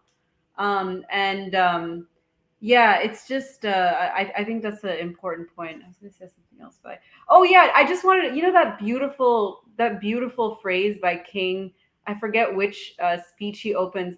The barefoot people of the world are marching as have never been heard. Yeah, time to break silence. Just that thing of the barefoot masses of the world, and it's just such a fundamentally different consciousness, of people awakening. Like Purva was saying, belief in the capacity of people that this is their time. What else does it mean to be a revolutionary? You believe in people. You always believe in people. Whenever they move, you support them. You help them. You champion them. Whatever. On that note, also, I just wanted to read a quote that I saw this week from Fidel Castro from 2003, and it's very interesting. Again, giving the complete opposite perspective of Trotskyism, how what he said in 2003 when the neocons were ascendant and the war on terror and everything was beginning and they were trying to remake the world in the image of the US. He said, quote, "It is impossible to establish a new world order based on force. The solutions to world problems is not a military solution." But this is the interesting part. "I have hope that the American people will play a decisive role in defending the idea for a better world, for a more humane order." So even Fidel Castro, who represented a country which was obviously one of the great victims of U.S. and targets of U.S. imperialism, saw that the American people will play a decisive role in shifting the world order. Yeah, and that was always the peace movement, like the American movement, the American peace movement, the Vietnamese thanking the American people for their peace movement, really led by Black proletariat. So.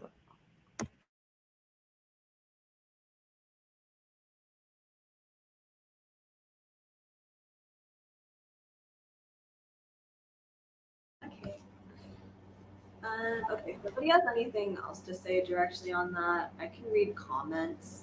So there are quite a lot of comments, and I'm not going to read all of them. I'll try my best to summarize and to address some of them. So, okay, Future Homestead, Ware Pilgrim, Christopher Romero, Todd Doherty, Jerome, Mohammed, Ryan Wagner, Philip Logan, all say good morning. And then, let's see, Ryan Wagner says, Dr. Montero knows the truth, LOL. And then, wait, there are some more, but... Say it again. Doc doesn't know what you said. Oh, he said, Doc knows the truth, LOL. And then, okay, whatever. Todd said, this past week, a federal lawsuit was filed against Christian Smalls and the Amazon Labor Union by Reform ALU. The lawsuit put forward includes several Communist Party members and some very senior office holders. The timing is uncanny. Rainer Shea wrote a piece about the ALL reform movement against Smalls. While much of the piece is conjecture and hyperbolic, it is not a good look for the party. This ALU reform effort seeks elections outside of the ALU constitution. The constitution states that elections for the union will be held after a contract with Amazon. But there are 3 different constitutions, so there's lots of confusion. While the call for elections might be justified, the divisive action at the time is only weakening the Amazon Labor Union. And Todd says Trotskyists and senior Communist Party members are involved in that lawsuit. And then, Oh, yeah, Emily, you want to say? what? It's unclear. I couldn't understand. I mean, what is Can you not hear me? Could you get closer to the? I mean, it's hard for me. I couldn't make out everything you were saying. Okay, let me. You say a lawsuit against the organizers of the union at Amazon? Yeah. So there was a federal lawsuit. Do you want to? Yeah, so Todd's just saying that Todd is just commenting on the fact, this is in regards to our conversation about Trotskyism or well, not really Trotsky. I think Trotskyism. Sorry. Todd is commenting on what you were saying, Doc, about the Communist Party USA. This conversation about how the Communist Party USA is not the same, whatever. So how they belong to the so-called left now. That it's uncanny that there is a reform caucus in the Amazon Labor Union. So the Amazon Labor Union's president is Christian Smalls. The guy who's traveling around the US. There's a reform caucus movement by this guy named Connor Spence, who claims that he's a co-founder of the Amazon Labor Union. Background knowledge is actually that he's a young, early 20s, I think, white guy from New Jersey who moved to New York to purposely work at the Amazon facility that was unionizing. And so there's a reform caucus that has now filed a federal legal complaint against Christian Smalls and the current Amazon Labor Union leadership to try to call for an election and basically try to take control of the Amazon Labor Union. And Todd is saying that apparently a bunch of the leaders of the Reform Caucus that is going against the current Amazon Labor Union leadership belong to the Communist Party USA. And so he's talking about the fact that Communist Party USA people are making a divisive move in a very vulnerable point of the Amazon Labor Union. But personally, I find this stuff interesting because there's been a recent trend of a lot of young people. I don't know this Connor Spence guy, but there is a trend of a lot of young people salting now. We've talked about this, being salts, purposely taking jobs in factories, Amazon factories, working class jobs to organize, be part of the working class and organize the working class. Mm-hmm.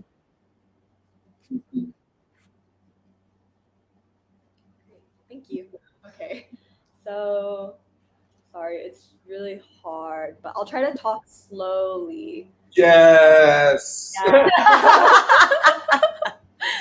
Okay. Ryan Wagner says, Dr. Montero. Oh, wait, no, I already read that one. So, Bhaskar Sunkara is a perfect example of why democratic socialism leads to revisionism, because it is revisionism. It is based on the false assumption of socialism being authoritarian. And then he said, more facts from Dr. Montero.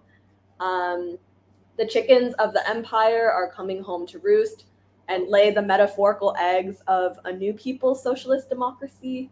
Oh. And then he says, if possible, I'd love to see the Saturday Free School invite Cornel West on to communicate these crucial contradictions to his approach.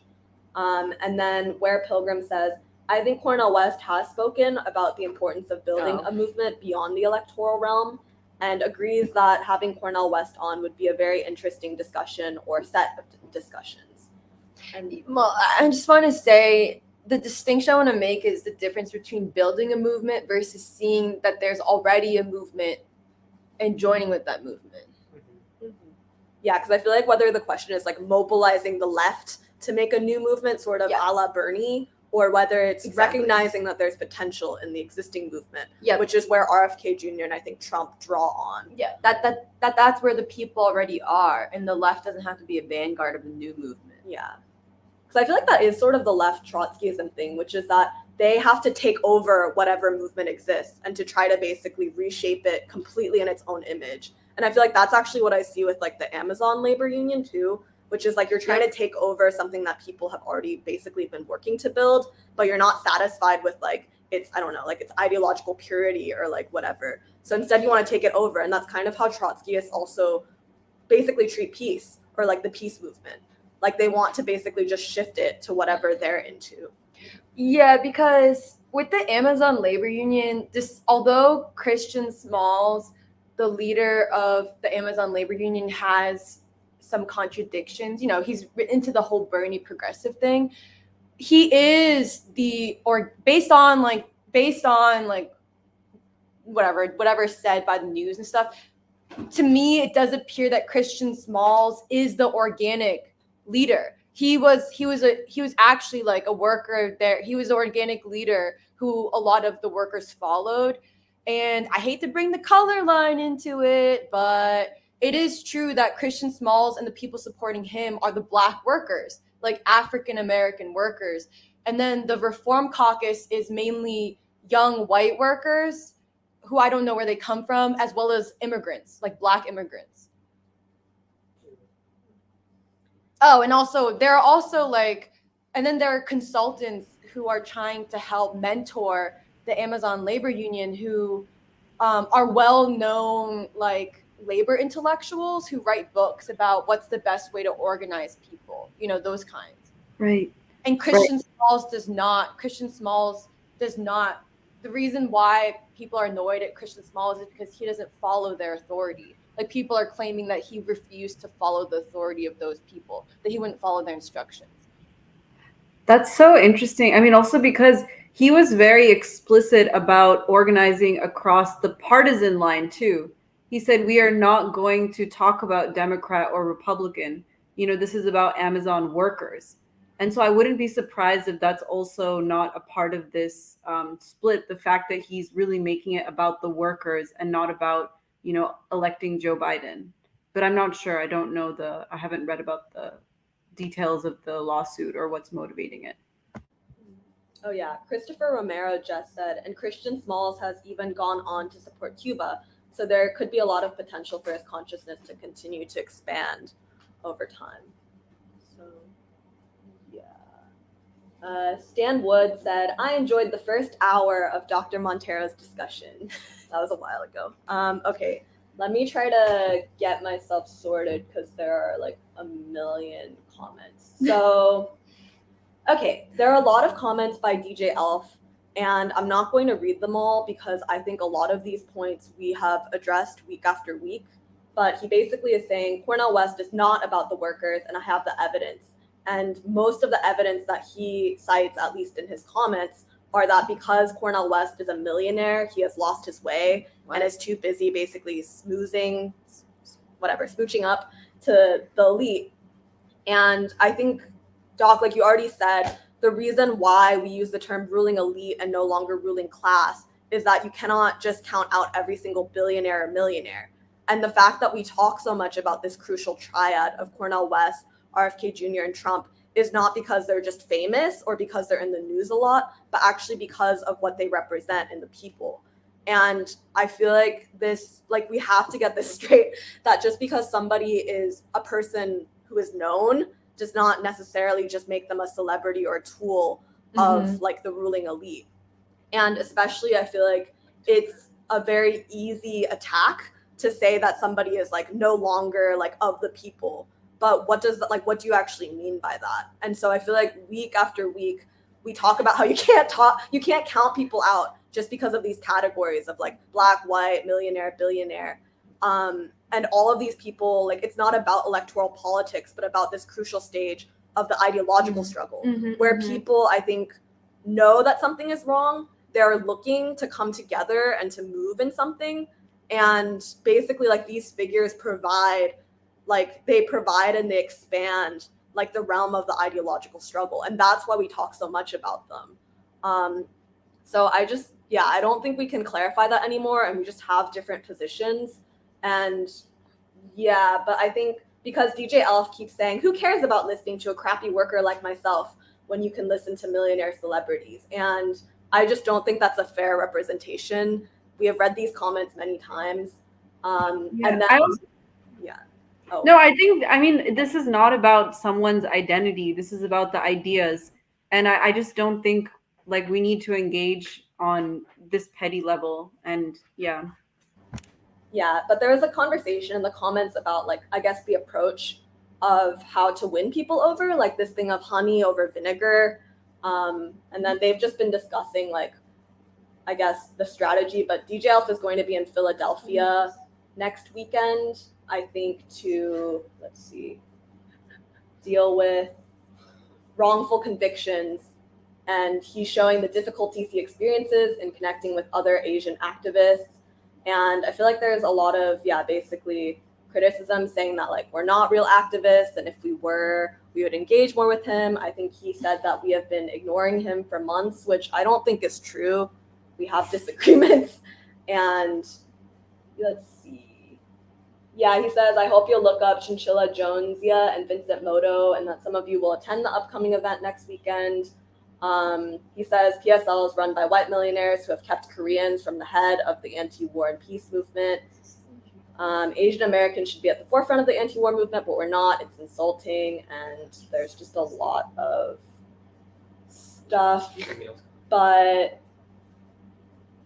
yeah, I think I just wanted to clarify that, like, we have clarified our points, and I think if you want to do what you do, like your activism, that's great, that's beautiful. But I think we should just stick to the substance of what we're doing. And clearly, if they're different, there's no need to keep coming back week after week. Let's see. And then, yeah, I think that's the most I'm going to say on that, because there are a lot of other ideas going on in the comments as well. Let's see. Sorry, there's so many. Emil? Yeah, I'm trying to find it.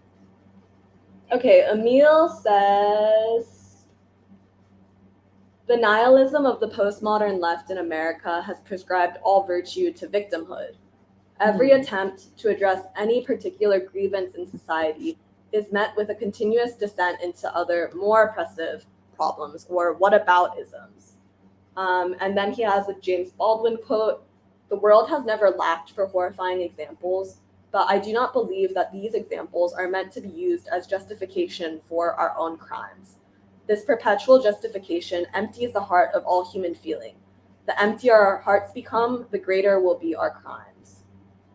And he then adds, Trotsky's logic has translated into the real world as permanent opposition to everything but war.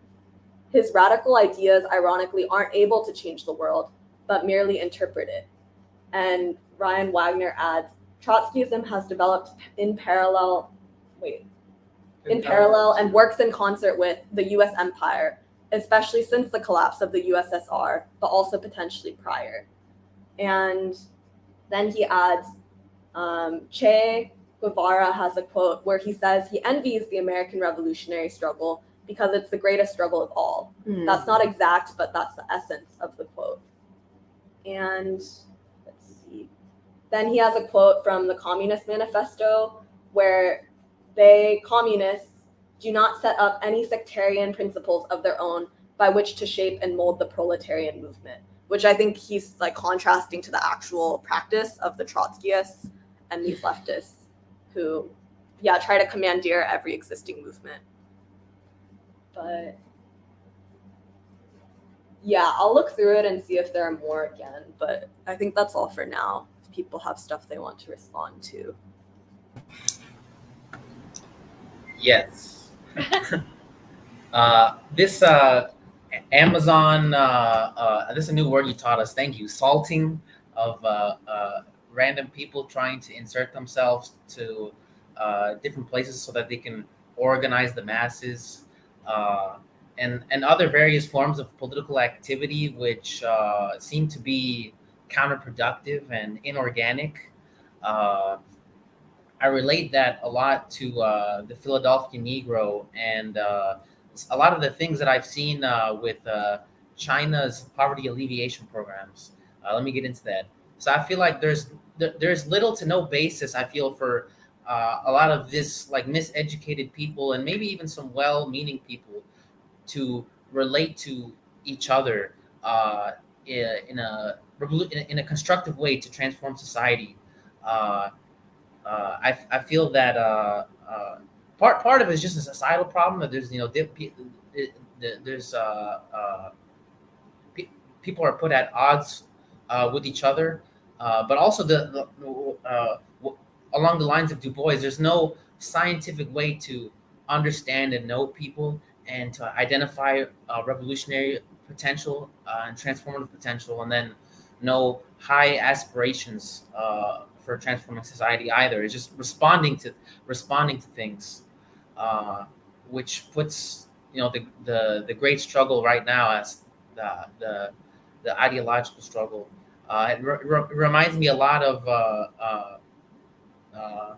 what Doc said a while ago of like how do you relate to people in a revolutionary way. You don't have to try to look like them or talk like them or imitate them, but instead expand people's aspirations, capture their aspirations, and advance them and be in behalf of the people. Really, the social, the most potent and powerful ideas that make this possible are a revolutionary social science, not a simply understanding of political economy. Although that is very important too. I mean, bringing this to the Chinese poverty alleviation efforts. I've seen a PBS documentary about it that was very emotional. I've seen a lot of videos about Xi Jinping when in his days in the countryside by CGTN, and all this stuff sits on an understanding of political economy, but you have all these people that are taking like motorcycles, off-road vehicles to get to these remote villages. They're hiking in sandals to get to these places that are almost forgotten, to try to connect with people. And there is a scientific basis for unleashing their potential and solving their problems in an individual basis on a whole countrywide level. And so obviously they have a 5-year economic plan, but this is a very human endeavor, and no amount of political economy can substitute for that. And so I really feel that we're on the right path of trying to work out a revolutionary social science for our times.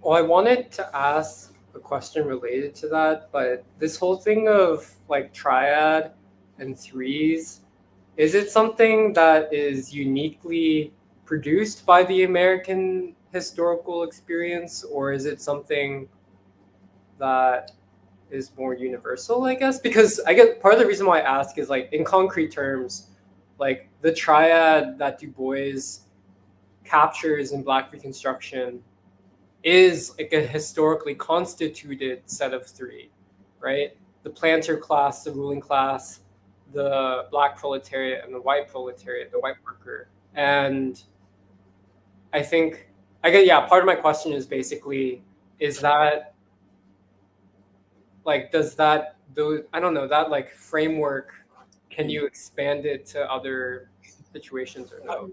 I was just briefly, this thing of dyad, triad, and other forms of the architecture of human social organizing is more sociological.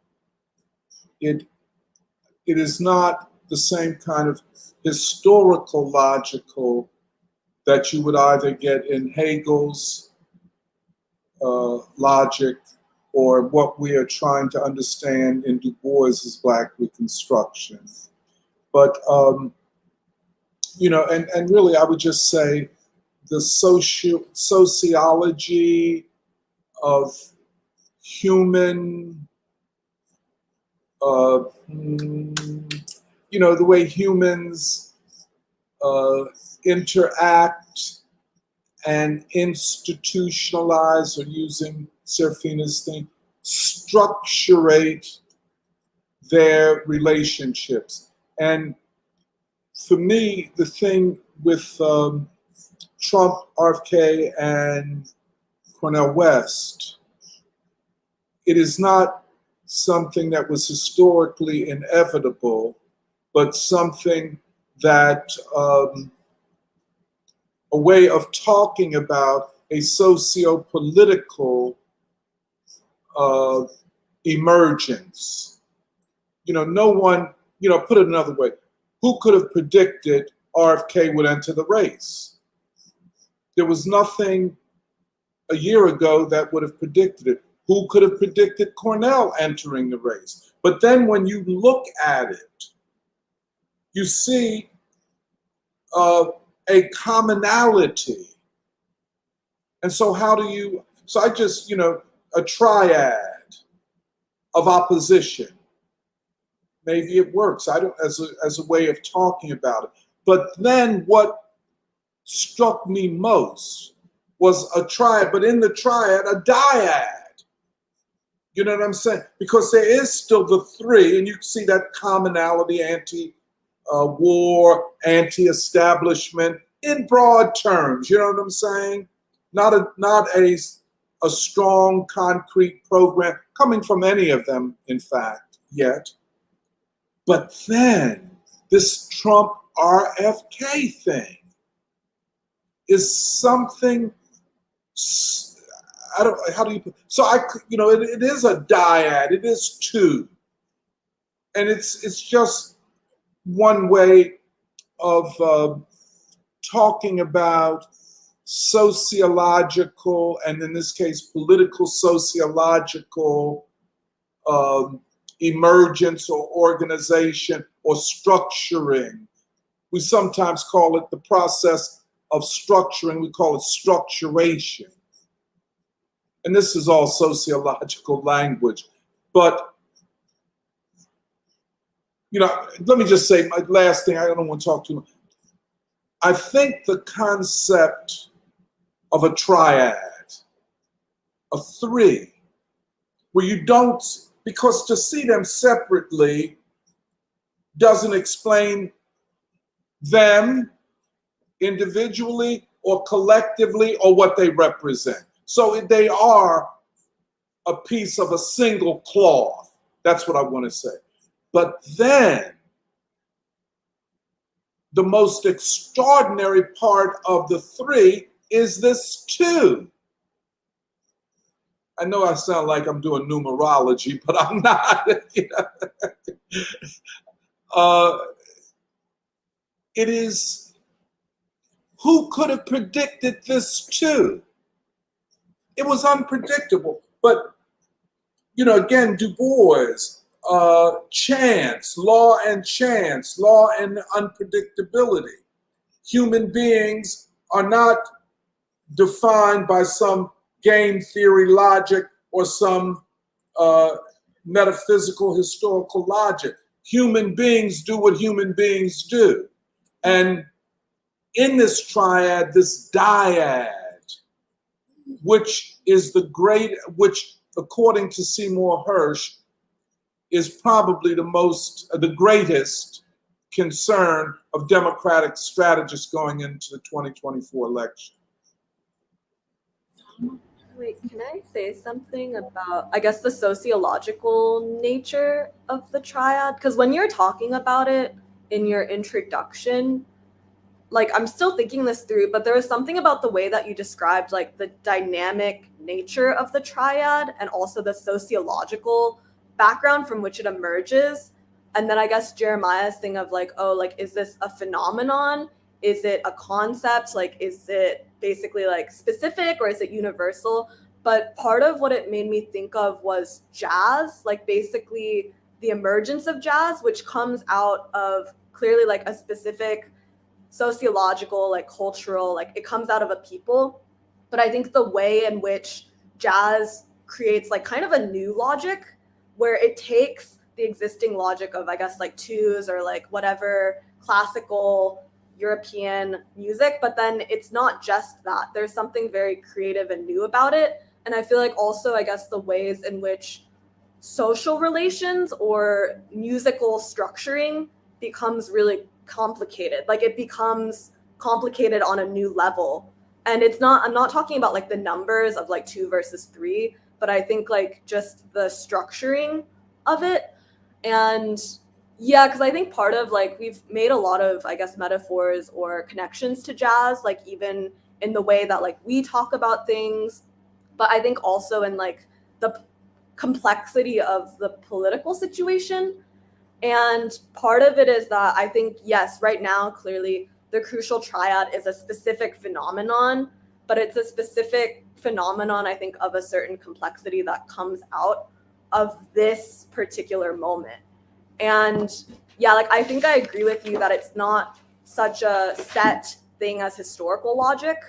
Like, it's not, it's very new, it's very nascent and emerging. But I feel like there's a possibility in this way of thinking that could extend, that could potentially extend to something beyond just this particular three-way of, like, Trump, Cornel, and RFK Jr. Yeah. Well, because I guess, yeah, like, I feel like there's logics operating at different levels. Because, like, what you guys said of, like, the historical logic of a dyad, or more specifically, like, the historical logic of dialectics, is, like, it's basically, as I understand it in a very rudimentary way, it's like, what is, yeah, like, propelling the movement of history, which is, like, as Marx, I guess, is, like, looking back and seeing, like, the class struggle as, like, yeah, like, classes superseding each other, basically. And that, like, those, yeah, at every stage of history, it's like those two classes and then one, like, the nascent class superseding the other. And I feel like if you were to do the triad thing in a superficial way, you'd just be like, oh, when you look back at history, there's always 3 groups rather than 2 groups. And I feel like that's not really what we're saying. And so I think I just wanted to ask that question because I feel like, yeah, like, when you say something like a triad of like a dialectics of 3s, it can maybe suggest something like, oh, you're just replacing the dialectical historical logic with, like, instead of, like, 2 classes, but, like, now you just have, like, 3 classes or something. I feel like, and yeah, that's not really what we're saying, but actually the use of the triad or of looking at it in 3s is to capture something different, which is, yeah, like, the complexity of social organization. But it actually reminded me, and any of the scientists here and the physicists or whatever can, like, correct me, but I recently learned about this thing called the three body problem, like the n-body problem, in which in physics, like, if you have, like, 2 bodies in motion, like, in space or whatever, like, you can predict basically, like, what is going to be their motion in relation to each other. But once you add 3 or more bodies, then it's basically impossible to predict because there's so many variables that it's impossible to actually predict exactly what the motion will be. And I don't know, maybe that just made me, I don't know if that's, like, actually analogous, but it just made me think of that. Well, I wanted to also just add one more thing that I was thinking about, because every single time that you were talking about triads, because I think it's not, like, I don't think it's in contradiction to, like, dialectics. Yeah. And I also don't think it's meant to replace dialectics. But I always thought that one way of thinking or trying to, like, I guess, rationalize the threes is that by nature, I feel like it's just intuitive that you want it to be like basically 2 and 1, but it's not just 2 and 1, it's always still 3. But basically, because I feel like with the planter, the white worker, and the black worker, we've been talking about the dynamic side of like the threes, you know, like the dynamic side of Lenin and Du Bois is Du Bois, or like basically the decisive force of the three with the black worker is the black worker. And there was a way that I was thinking about it where one of the three is basically the dynamic side or the futuristic side, which in some ways is not just the total like output, but this is basically like the decisive or determining three. And I don't know, I just think that that's really interesting to me because in some ways it still reminded me of jazz, because I think with jazz too, there's just something with like time, like this sense of time, but it's moving towards the future. And so you have the present, which is the three, but you are already like always being tugged basically towards the future because you know what the futuristic side of it is. Yeah, because I think there's something about the triad that really makes you think about time in like a very insistent way, but I don't really know like what I mean by that. But yeah. Man, that's deep, man. Y'all got me excited. Wow. I like I like the metaphor that Jeremiah made of the 2-body problem versus 3-body problem, because a dynamic between two, I guess in physics you can predict it a little bit more, and there's certain logic to it that I guess in social settings and social sciences, people like Hegel or let's say Marx have worked out in a pretty good way. I mean, I'm sure there's always more to add, but it's pretty solid. 3 forces working in relation to one another.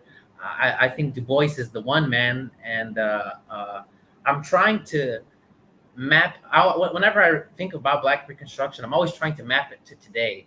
I mean, the highest use of the Black Reconstruction is to use the method that he developed to work out those 3 classes and how they relate to one another. But I still think it's useful to think in ways in which those categories map to today.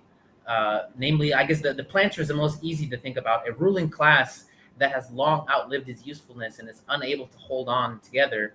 A white worker who also, you know, holds a similar position, but not exactly economically, I guess, to the means of production as the black worker, but and it's also dynamic, but in the end ends up siding with the working class. I mean, with the ruling class, and then the black worker, the most revolutionary potential that is realized, a decisive force, and a force of universal interest for all suffering people. The white worker in today is not, I feel, strictly the idea is not strictly racial, because white people centering around Trump and RFK Jr. are not siding with the ruling class at all. They're a vanguard against it in a way. The black worker, the most revolutionary potential. I guess the black worker is not, I guess, the same as back then, because you're not slaves. And also, I feel like this revolutionary potential has expanded so much to include more people. And I guess the ruling class is not more financial and technological. And so the mapping to modern day, I think, is still useful.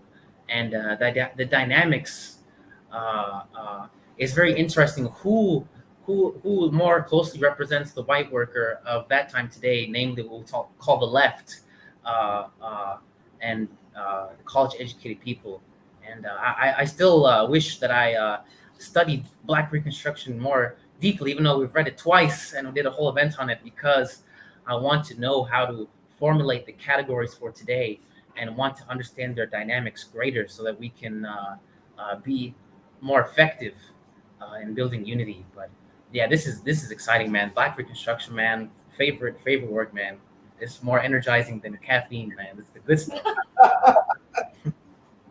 Wait, this is stirring something in me too, because when you and Nuri first went through the back and forth, it reminded me when Emily a couple weeks ago would talk about like forming a new language, or like this idea that like we are at a certain place in history that, or maybe also the question about the Fourth American Revolution, like I'm not sure, that a new language around everything would be kind of like have to be worked out. But then I also think about what Nuri was like, well, the two dynamics, I wasn't actually thinking about the triad having a overall determining, or one being an overall arching determining, even though that's a prerequisite for like history to move forward. I think that's true that the Black proletariat is the essential factor. But then I also think that to a certain extent that it would have to be all three working together in motion, then not like two or one dynamics in that sense. If that makes sense. Like I don't think. Say it again. It makes like, a lot of sense. I don't think that it looks like a unequal triangle, but an equal triangle in my mind. But then I also want to say that this makes me, okay, wait, let me think. I think I've lost it, because I was thinking about how this had, I think I lost it, huh? Dang, I'll come back to it. But the new language was in my mind from what Emily had said prior. And then also how boom, there you go. Because Eddie, what you're talking about makes me think that it has to be historically constituted for a theory of twos or threes to actualize itself. Because like a 4 or a 5, like Nuri was pointing out, almost is impossible to locate or define specifically like its outcomes or whatever. But like that also made me think about the whole conversation we were having about string theory, and how string theory is actually theory of nothing, and that whole philosophical question. Because so that's what made me think, well, the dyad or a 2 would make sense because it's been historically constituted through Marx and Hegel, and it's been discussed. But then the triad is also historically constituted because of Du Bois, Lenin, and King in some ways. But then, so that got me also thinking about the whole thing Emily and Jahan was talking about the reconstitution, and how a new language will have to be formulated around the Third American Revolution and King, and why it's most prevalent. But I think a requisite for a dyad or a triad has to be historically constituted. And a string theory is in and of itself not based in a historical constitution, or like a movement of people to actualize a new epoch or a new way of thinking or a new world kind of order. But the thing, so I think again, like the philosophy comes back down to the question of the people's movement and the historical significance, or the historical situation that. Explain that a little bit more. The historical. Like the historic, like the actuality. Okay. Or the like the it still comes back down to the actuality of the time that we're in. Yes. But then, okay, another point. This has to do with the point that Nuri was making about time, because I think it was like in Roger's article like a couple years ago about, he was talking about the cyclical nature and how time moves. So I just wanted to throw that back because I think that's still like, it's still dependent on, I think that's still worth discussion. But Yeah, another. Oh, go sorry. ahead. Eva. No, you go ahead. No, just on this discussion of time, I think it's well, one thing I've just been thinking is because we also read this article about how the American we've discussed it already, you know, how the American Revolution, it's really a battle between authoritarian reformers versus racist populists. And look, the authoritarian reformers, they won in Canada and Australia, which are less racist countries. And basically just this thing of anytime the people move in history is a step backwards, or it leads into chaos, or it's just inevitably yeah, I mean, just the sense that, you know, the history is already over, you know, this is it, liberal democracy. And there's a new Napoleon movie out, which I think is really interesting. I don't know if people saw the trailer, but it basically shows like this horrible mob of the French Revolution cutting off the Queen's head, and then Napoleon rises, and this idea that like the only thing that populism can ever lead to is just tyranny and more chaos and more destabilization, and we have to hold on to, you know, the monarchy or the powers that be, and the only thing we have is liberal democracy. And yeah, I guess it's just the opposite kind of idea of time as something that's frozen and stuck, as opposed to something that's dynamic and always coming up with new logics, new capacities. But I just think it's really interesting. I think this conversation about time and history is one the ruling class is really invested in the way that they're framing populism. Yeah, it was very interesting to see this new Napoleon movie starring Joaquin Phoenix, and it seemed like they were trying to frame, yeah, as Magna was saying, Napoleon like a Trump-like figure, and, you know, emerging from this mob. And I think I think Thursday or Friday, I think it was yesterday, was Bastille Day, which marks the beginning of the French Revolution, and that happened, I think, about 233 years ago.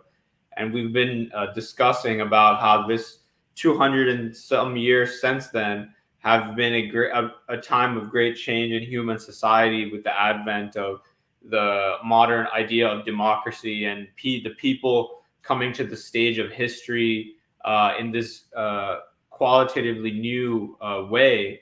And at every step, the reactionaries have tried to make arguments to preserve the old order. And, you know, like even in the discussion of philosophy, we discussed how Hegel and Kant were sympathizers of the French Revolution, but Anglo philosophy, and which influenced obviously Anglo-American philosophy, starts in a lot of ways with this opposition to the French Revolution, and with this argument that the Napoleon film seems to be making, that the French Revolution inevitably led to a worse tyranny than the French monarchy, and hence, you know, the inherent skepticism towards the new stages of history.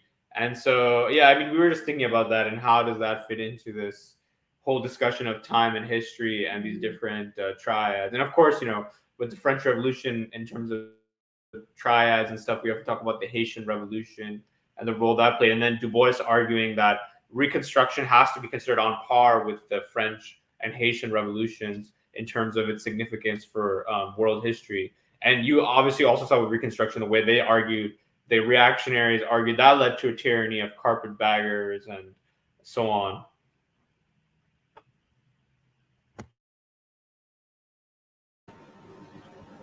Well, I just wanted to add one small comment, because what Jeremiah said about the triad and, you know, the three body thing got me thinking.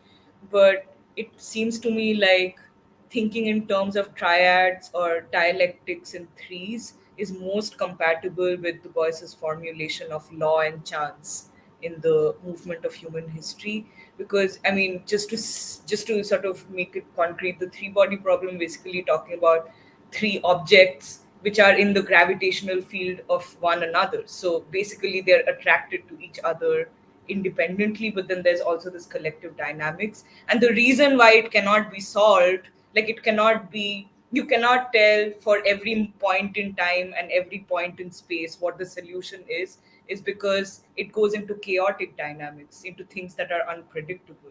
And I think this is what is compatible with what Du Bois was saying about human behavior, or the human interactions, and the way it pushes forward history cannot be fully determined by the laws of natural science, because there is this something that is incalculable, which is the realm of chance. So I just wanted to say that because it was very interesting.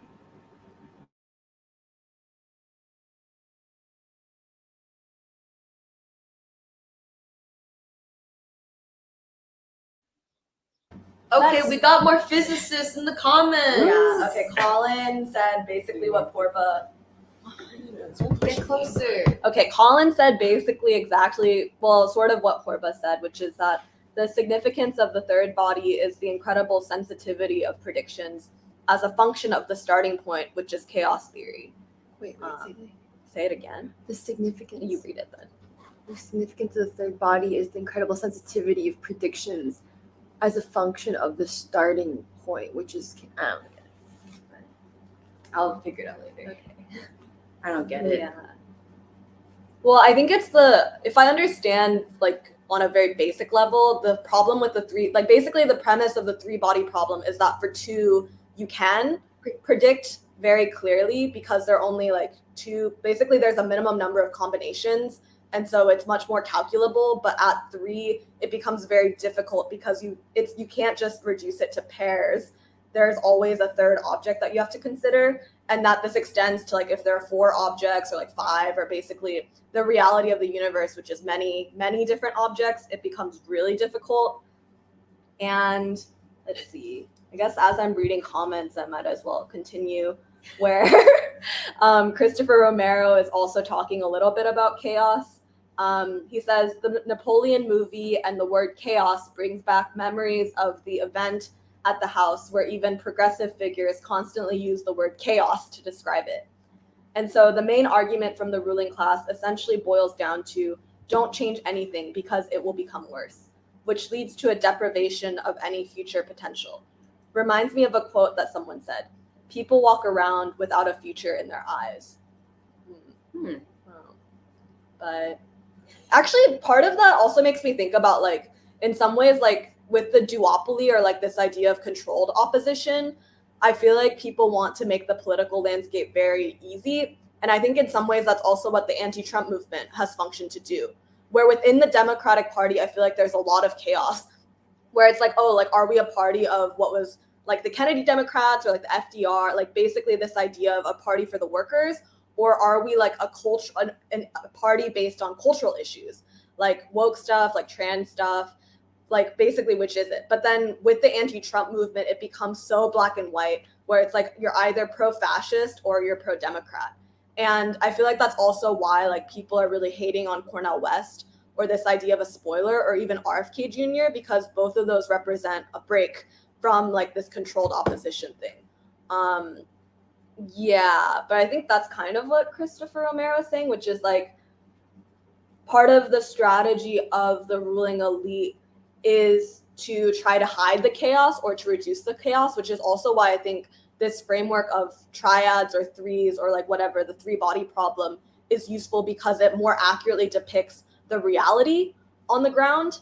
But then the fact of the reality on the ground is that with law and chance, things have not been determined. Actually, like, it's very difficult to even know truly what the American people are thinking. And if you don't know, there's no way you can calculate where they will go. Yeah, so I think that's another way that, like, this three-way helps. Oh yeah, and then Colin is clarifying, I should say that in the technical sense, chaos does not mean lack of order or reason, but unpredictability or limits of predictability, which I think does fit into like basically chance, and the fact that like the American people are pretty unpredictable at this time and cannot be controlled or governed in the same ways as before. Well, do you feel like another way of seeing the three body problem, or even dialectics of triads, is like kind of similar to law and chance, but it's the concept of, what was it again, probability and possibility or something? Or is that something different? like, what was the phrasing that you can increase, actually, but with threes or whatever, more than twos, but threes, in some ways with threes, you increase, it's increasing the, it's increasing unpredictability, but it's also increasing the likelihood of possibilities. What's the better way to say? Yeah. Well, I think the difference is that between the 2-body problem and the 3-body problem, it's not just a quantitative difference, I think, of difficulty, but actually I think a qualitative thing, which is that probability is like you have basically the same number of options. It's just that like the odds are shifting. Whereas I think with possibility, it's like a qualitative shift where you're introducing like something new into the mix. Yeah. So yeah, I think this is like, I'm not really being technical about it either, but I feel like the probability possibility is another good, because like Alice was talking about it, right? Like where something, like instead of being constrained within the opportunities that are presented to you, something new can genuinely be born. Like basically the actually the possibility of the human being can be actually unleashed. Right. Well, because like if you basically try to analogize it with Black Reconstruction, it's like Du Bois was dealing with a concrete social formation of American society, which was like you have a planter class, you have a white working class, and you have a Black working class.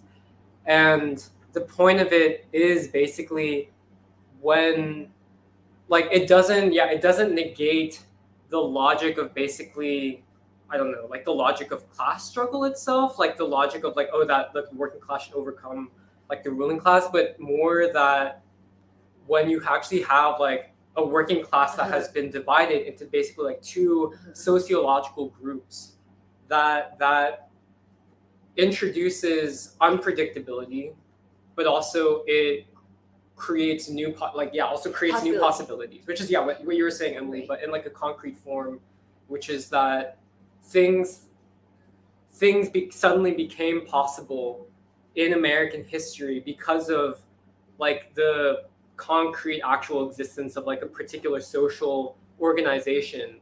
And at that point, like the outcome of the Civil War and of Reconstruction was something that was almost unpredictable, but simultaneously made certain things possible. And like, but when we talk about unpredictability, it's like that's also basically like understanding human capacity, human agency, also human freedom, the freedom to act. Because when things are not bound up in like a strict 1 and 2 situation, then basically no one can predict how things will turn out.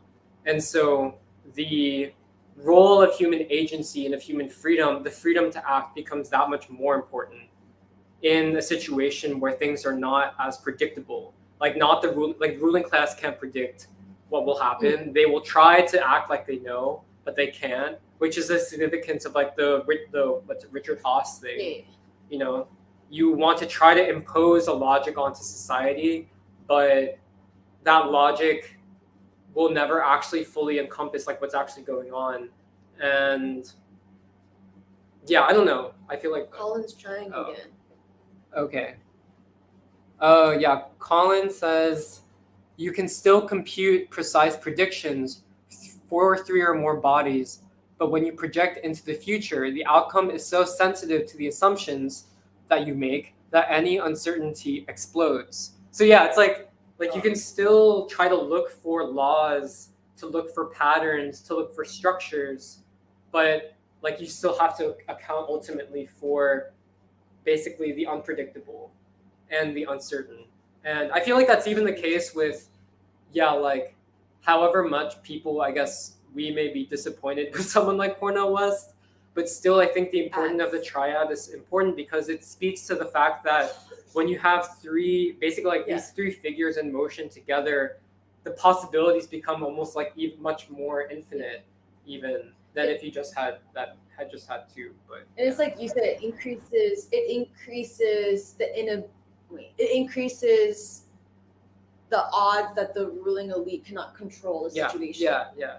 And actually, beyond the domestic situation, it applies to the world situation too, because in some ways, the dialectics of three that Du Bois talks about with Black Reconstruction, he also makes the point to say it is because of slavery that contradictions are slavery in the US allows colonialism and imperialism like a new slavery to be born across the world. And so in a lot of ways, the dialectics of three is also exported to the world situation. And so like the uncontrollability of the world situation, but also the new possibilities of like things like BRICS or the Saudi Arabian leader guy. You get the young guy like going against like all these possibilities, like basically it's like you can also connect it to the unpredictability of the world situation.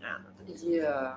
Well, because even when you think about it, like in terms of also the present domestic situation too, like let's say if you take as actually like an existing thing, like the fact that the Black proletariat remains a historically constituted group in American society, and that let's say if we weren't to try to map on, like Eddie did, like if we weren't to try to map on like the white working class thing onto like a new group, like the PMC, but instead to be like let's still try to look at the white working class, the Black proletariat, and then the ruling class. And then maybe you can add in some other groups in there, but still I feel like what's interesting about it is that you have like the white worker almost moving closer to the Black worker, and that this generates also new possibilities. And I think it's important because I feel like part of what why Du Bois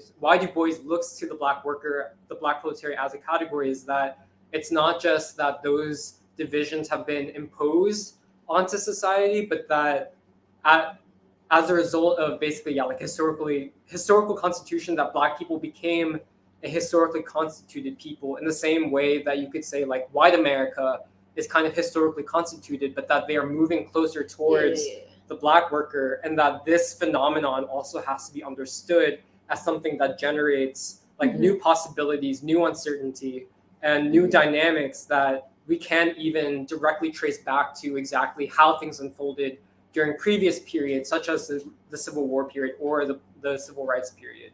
Yeah.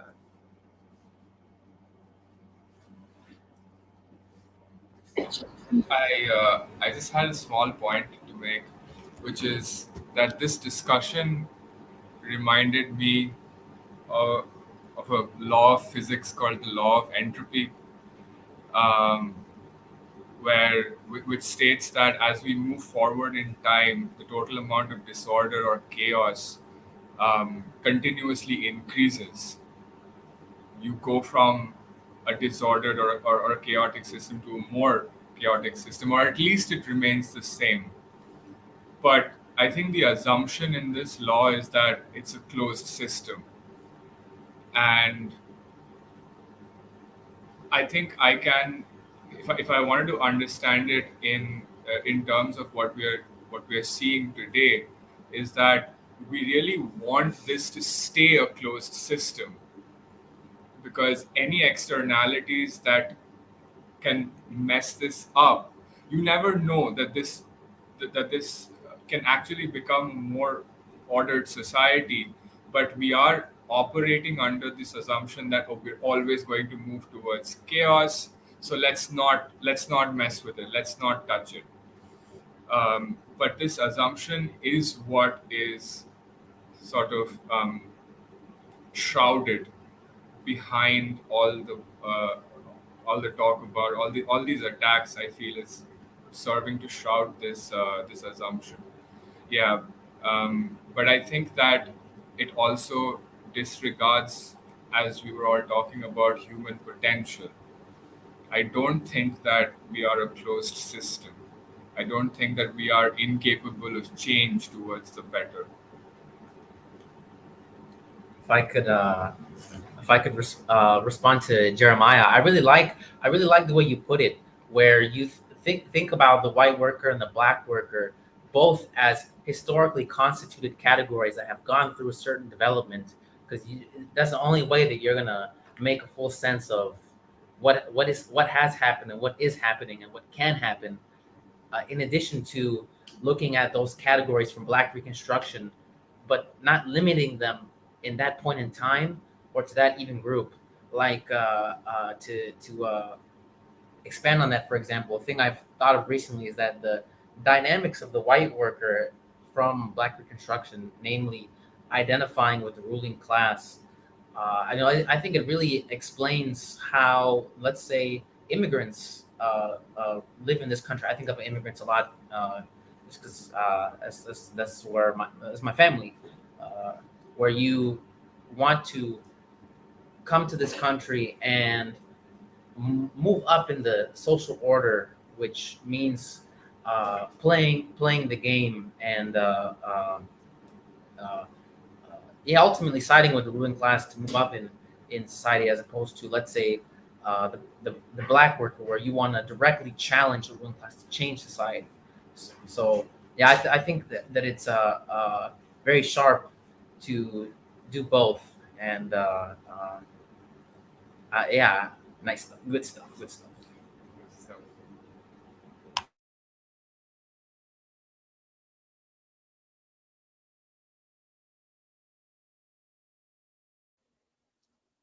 I just wanted to say one small thing. Like, I think this whole discussion is making me think about, like, I used to always wonder, like, how these, like, leaders are shaped, because we would read about all these anti-colonial struggle leaders of these anti-colonial movements, and it would feel like they did such extraordinary things. They must be specially gifted.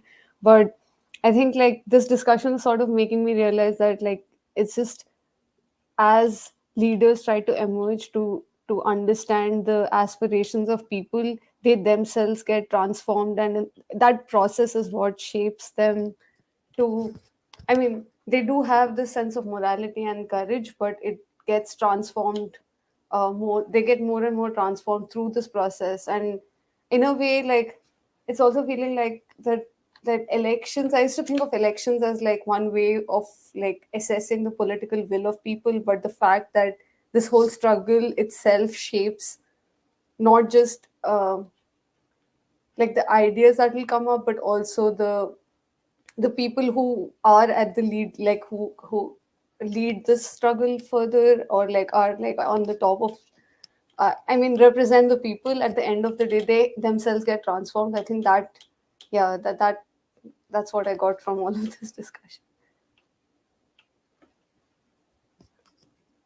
I guess just to add to that too, Neha, like, you remember how we were celebrating Harry Belafonte and he was saying some things, I'm not going to get the right words, but almost like it was accidental for him to be in the position where he was mentored by Paul Robeson and then amongst King and able to give so much to the civil rights movement.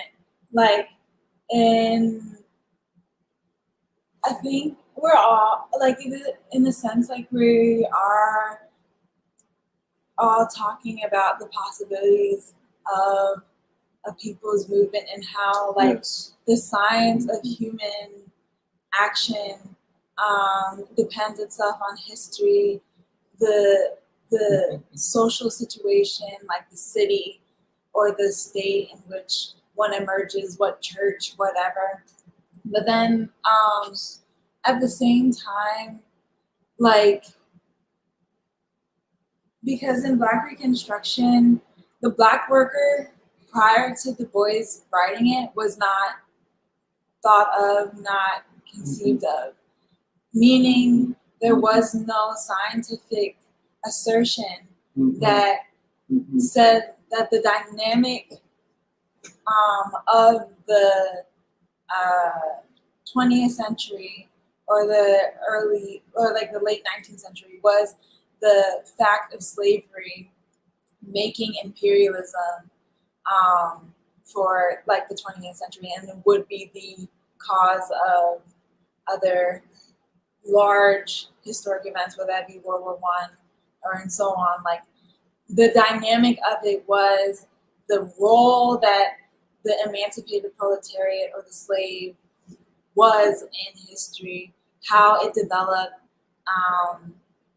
and who, and then it get to a fact of like who they were, because there was like a interview that I was listening to that James Baldwin did. I forgot who he was interviewed by because I was listening to a lot, but he did say like the title "No Name of the Street," why he chose that title, and they were discussing about the almost like the American people, but that the state that Baldwin grew up in, like the American state, did not know the name or who the Black people were. And I think that as it's, like this is also like a question that we discuss about like cause and effect, like what is a cause, what is effect, and why either are important. But so that's also on the table, meaning that there's a struggle of the American people to constitute itself, and what is that? What is the American people's essence? And that had to be located. And then there's this thing that we're talking about with this historical constitution, like what makes, whatever that Nuri was talking about, like the 2 or the 3 things that are in effect of each other. But then also what was interesting about Emily's pointing out the triad and the dyad and its relationship to the ruling elite and the people's movement is like what,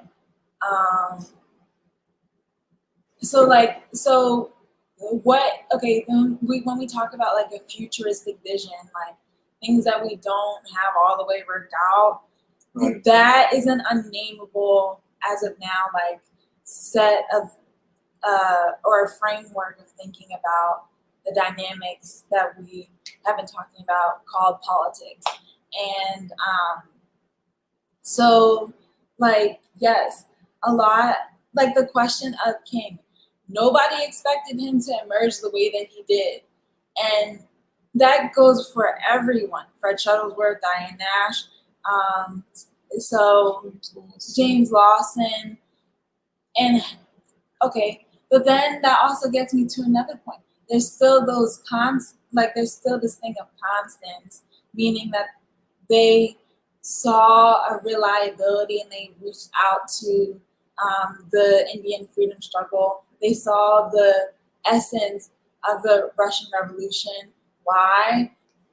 And that goes, well, that is important because it leads to defining the essence and characteristic of the Black proletariat.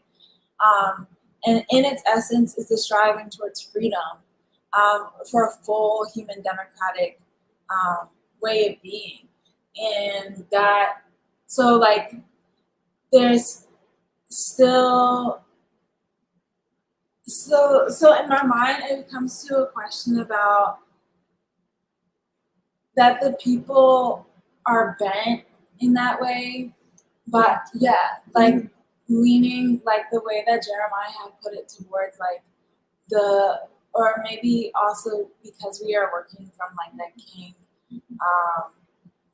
the arc of the moral history bends the word justice, moral universe is, sorry, I didn't mean to say that. Universe bends the word justice, and like that's still my belief, and what Megan was also saying, like you believe in the people. There's still the belief in that, and part of that has to do with that weird dynamic that is not yet understood, like the human nature and quality in history, which isn't very much like you can, again, write it down and say X did Y, so that's what X is and why X does what it does. But then another thing, I'm sorry, I didn't mean to talk so much, but another thing that's really interesting is that because of the people who have done what they've done, whether they be Paul Robeson and speaking all the languages that he has and saying that like the responsibility of the artist is for like human evolution and change, a revolutionary change, that all people, like, it's like you can't really go back from that. And the same thing goes with Baldwin and like his way of seeing made it clear that the American public also needs like this new vision, or like the Black proletariat categories of seeing the world, which is also part of why Du Bois was seeing that the dynamic, or saying that the dynamic of the slave was very important to know, and if ignored, then you miss history completely. And it's just like, you know what I mean? It's just like there's this thing about the blues that comes up, like nobody knows the trouble I've seen. Well, what trouble? Who is seeing this? You know what I mean? Like, so in my mind, without, because okay, it can be said like, oh, Du Bois is just making Black worker because there's a white worker. Like, that's not what he's responding to. And what that also means is that, like, the historical constitution has to deal with, like, also the present in a way. Because I was, like, thinking about how when you look at history, it makes you appreciate the moment that you're in much more, because you're able to see clearly that, or see better the significance of actions that happen today, because you read history. But not only that, like, that a person who emerges out of a particular moment in history or a particular situation, an environment, also creates a kind of a problem, a new problem that has to be resolved. So for the fact of slavery creating a group of people, and thus a group of American people, the resolution of it is both philosophical, Right. and it is also philosophical, and because I'm trying to get to the fact the resolution is both philosophical and I can't think of the other word, because I'm trying to get to the idea that, like, the human being is able to grow off of the people's struggle, and like and I don't know the word for that. It's like no, hold up a minute. Maybe nobody has a word for it. You know, because if I could, if you don't mind me just interrupting you, and I don't want to go too long. You know, in natural sciences, every problem has a mathematical solution. In social science, for the most part, every problem has either a philosophical or an empirical solution. So I was just, I'm just saying, and this, I mean, we don't have to have the word. I was just maybe, because I think it is a question that we can pursue going forward. You know, what is the nature at the level of, let us say, of analysis, of explanation? What is the answer? What is the solution? Is it solved philosophically, a la Hegel? Philosophy is the science of sciences type of thing. Or is it resolved prophetically? Is it resolved in a new way of doing history? I mean, these are all possibilities of the ways that we resolve or come to closure or understanding of a situation. That's all I was asking, and it doesn't have to be answered, you know. I mean, we have all of these, and I was just if you don't mind, if I could just say something, back to Shantanu's thing of open and closed systems. I think one of the things that distinguishes the way we do our work in the free school is that we look upon the political reality as an open system. And I agree with everyone that has said, and I think Nuri, that the ruling class wishes or is more comfortable with explanations within a closed system. We are more comfortable with explanations in an open system, a dynamic. And for us, I think the more dynamic the situation is, the more possibilities exist. And then, of course, if from possibility to probability, more exacting probabilities. But that's all I wish to say. And we don't have to be exact or anything like that.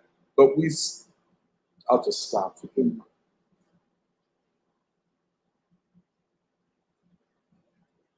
Emily, what are you saying, Emily? I was saying that was so cool. Well, thank you. Maybe it's about time to get ready to pull up, man. Oh, okay. I think You're trying to stop the cool. No, I just think no. Yeah, that was really interesting. Also, the part where you said it could be, well, when Serafina was like philosophic and blank, and then you were like, well, basically the open-ended question is, do certain problems, are they going to be resolved philosophically, prophetically, or through history? And like that there are basically many undetermined options to resolve certain things still. Oh, that's a good point. That's kind of cool. Yeah, and because of, like Serafina was talking, new language, new ways of thinking and explaining, and just to think in, a triad of opposition, a dyadic situation between, because we're not just talking about two individuals, we're talking about forces that these individuals represent, and forces, to add complexity to it, that are historically constituted. Yeah. None of this is just an evil man leading 74 million people to fascism. These are historically constituted forces operating in a class situation where the working class is facing an assault upon its very existence, unprecedented in American history. Hence, when you look at Kensington, what you are seeing is the undoing of the working class, a part of it based upon policies of a ruthless ruling class. And anybody that would say Kensington is a drug problem, no, it is a class question. And so this dynamism, historically constituted forces in colliding, giving rise to new dynamics of political movements that take on triadic forms, dyadic forms, maybe even other forms of fours and fives, we don't know.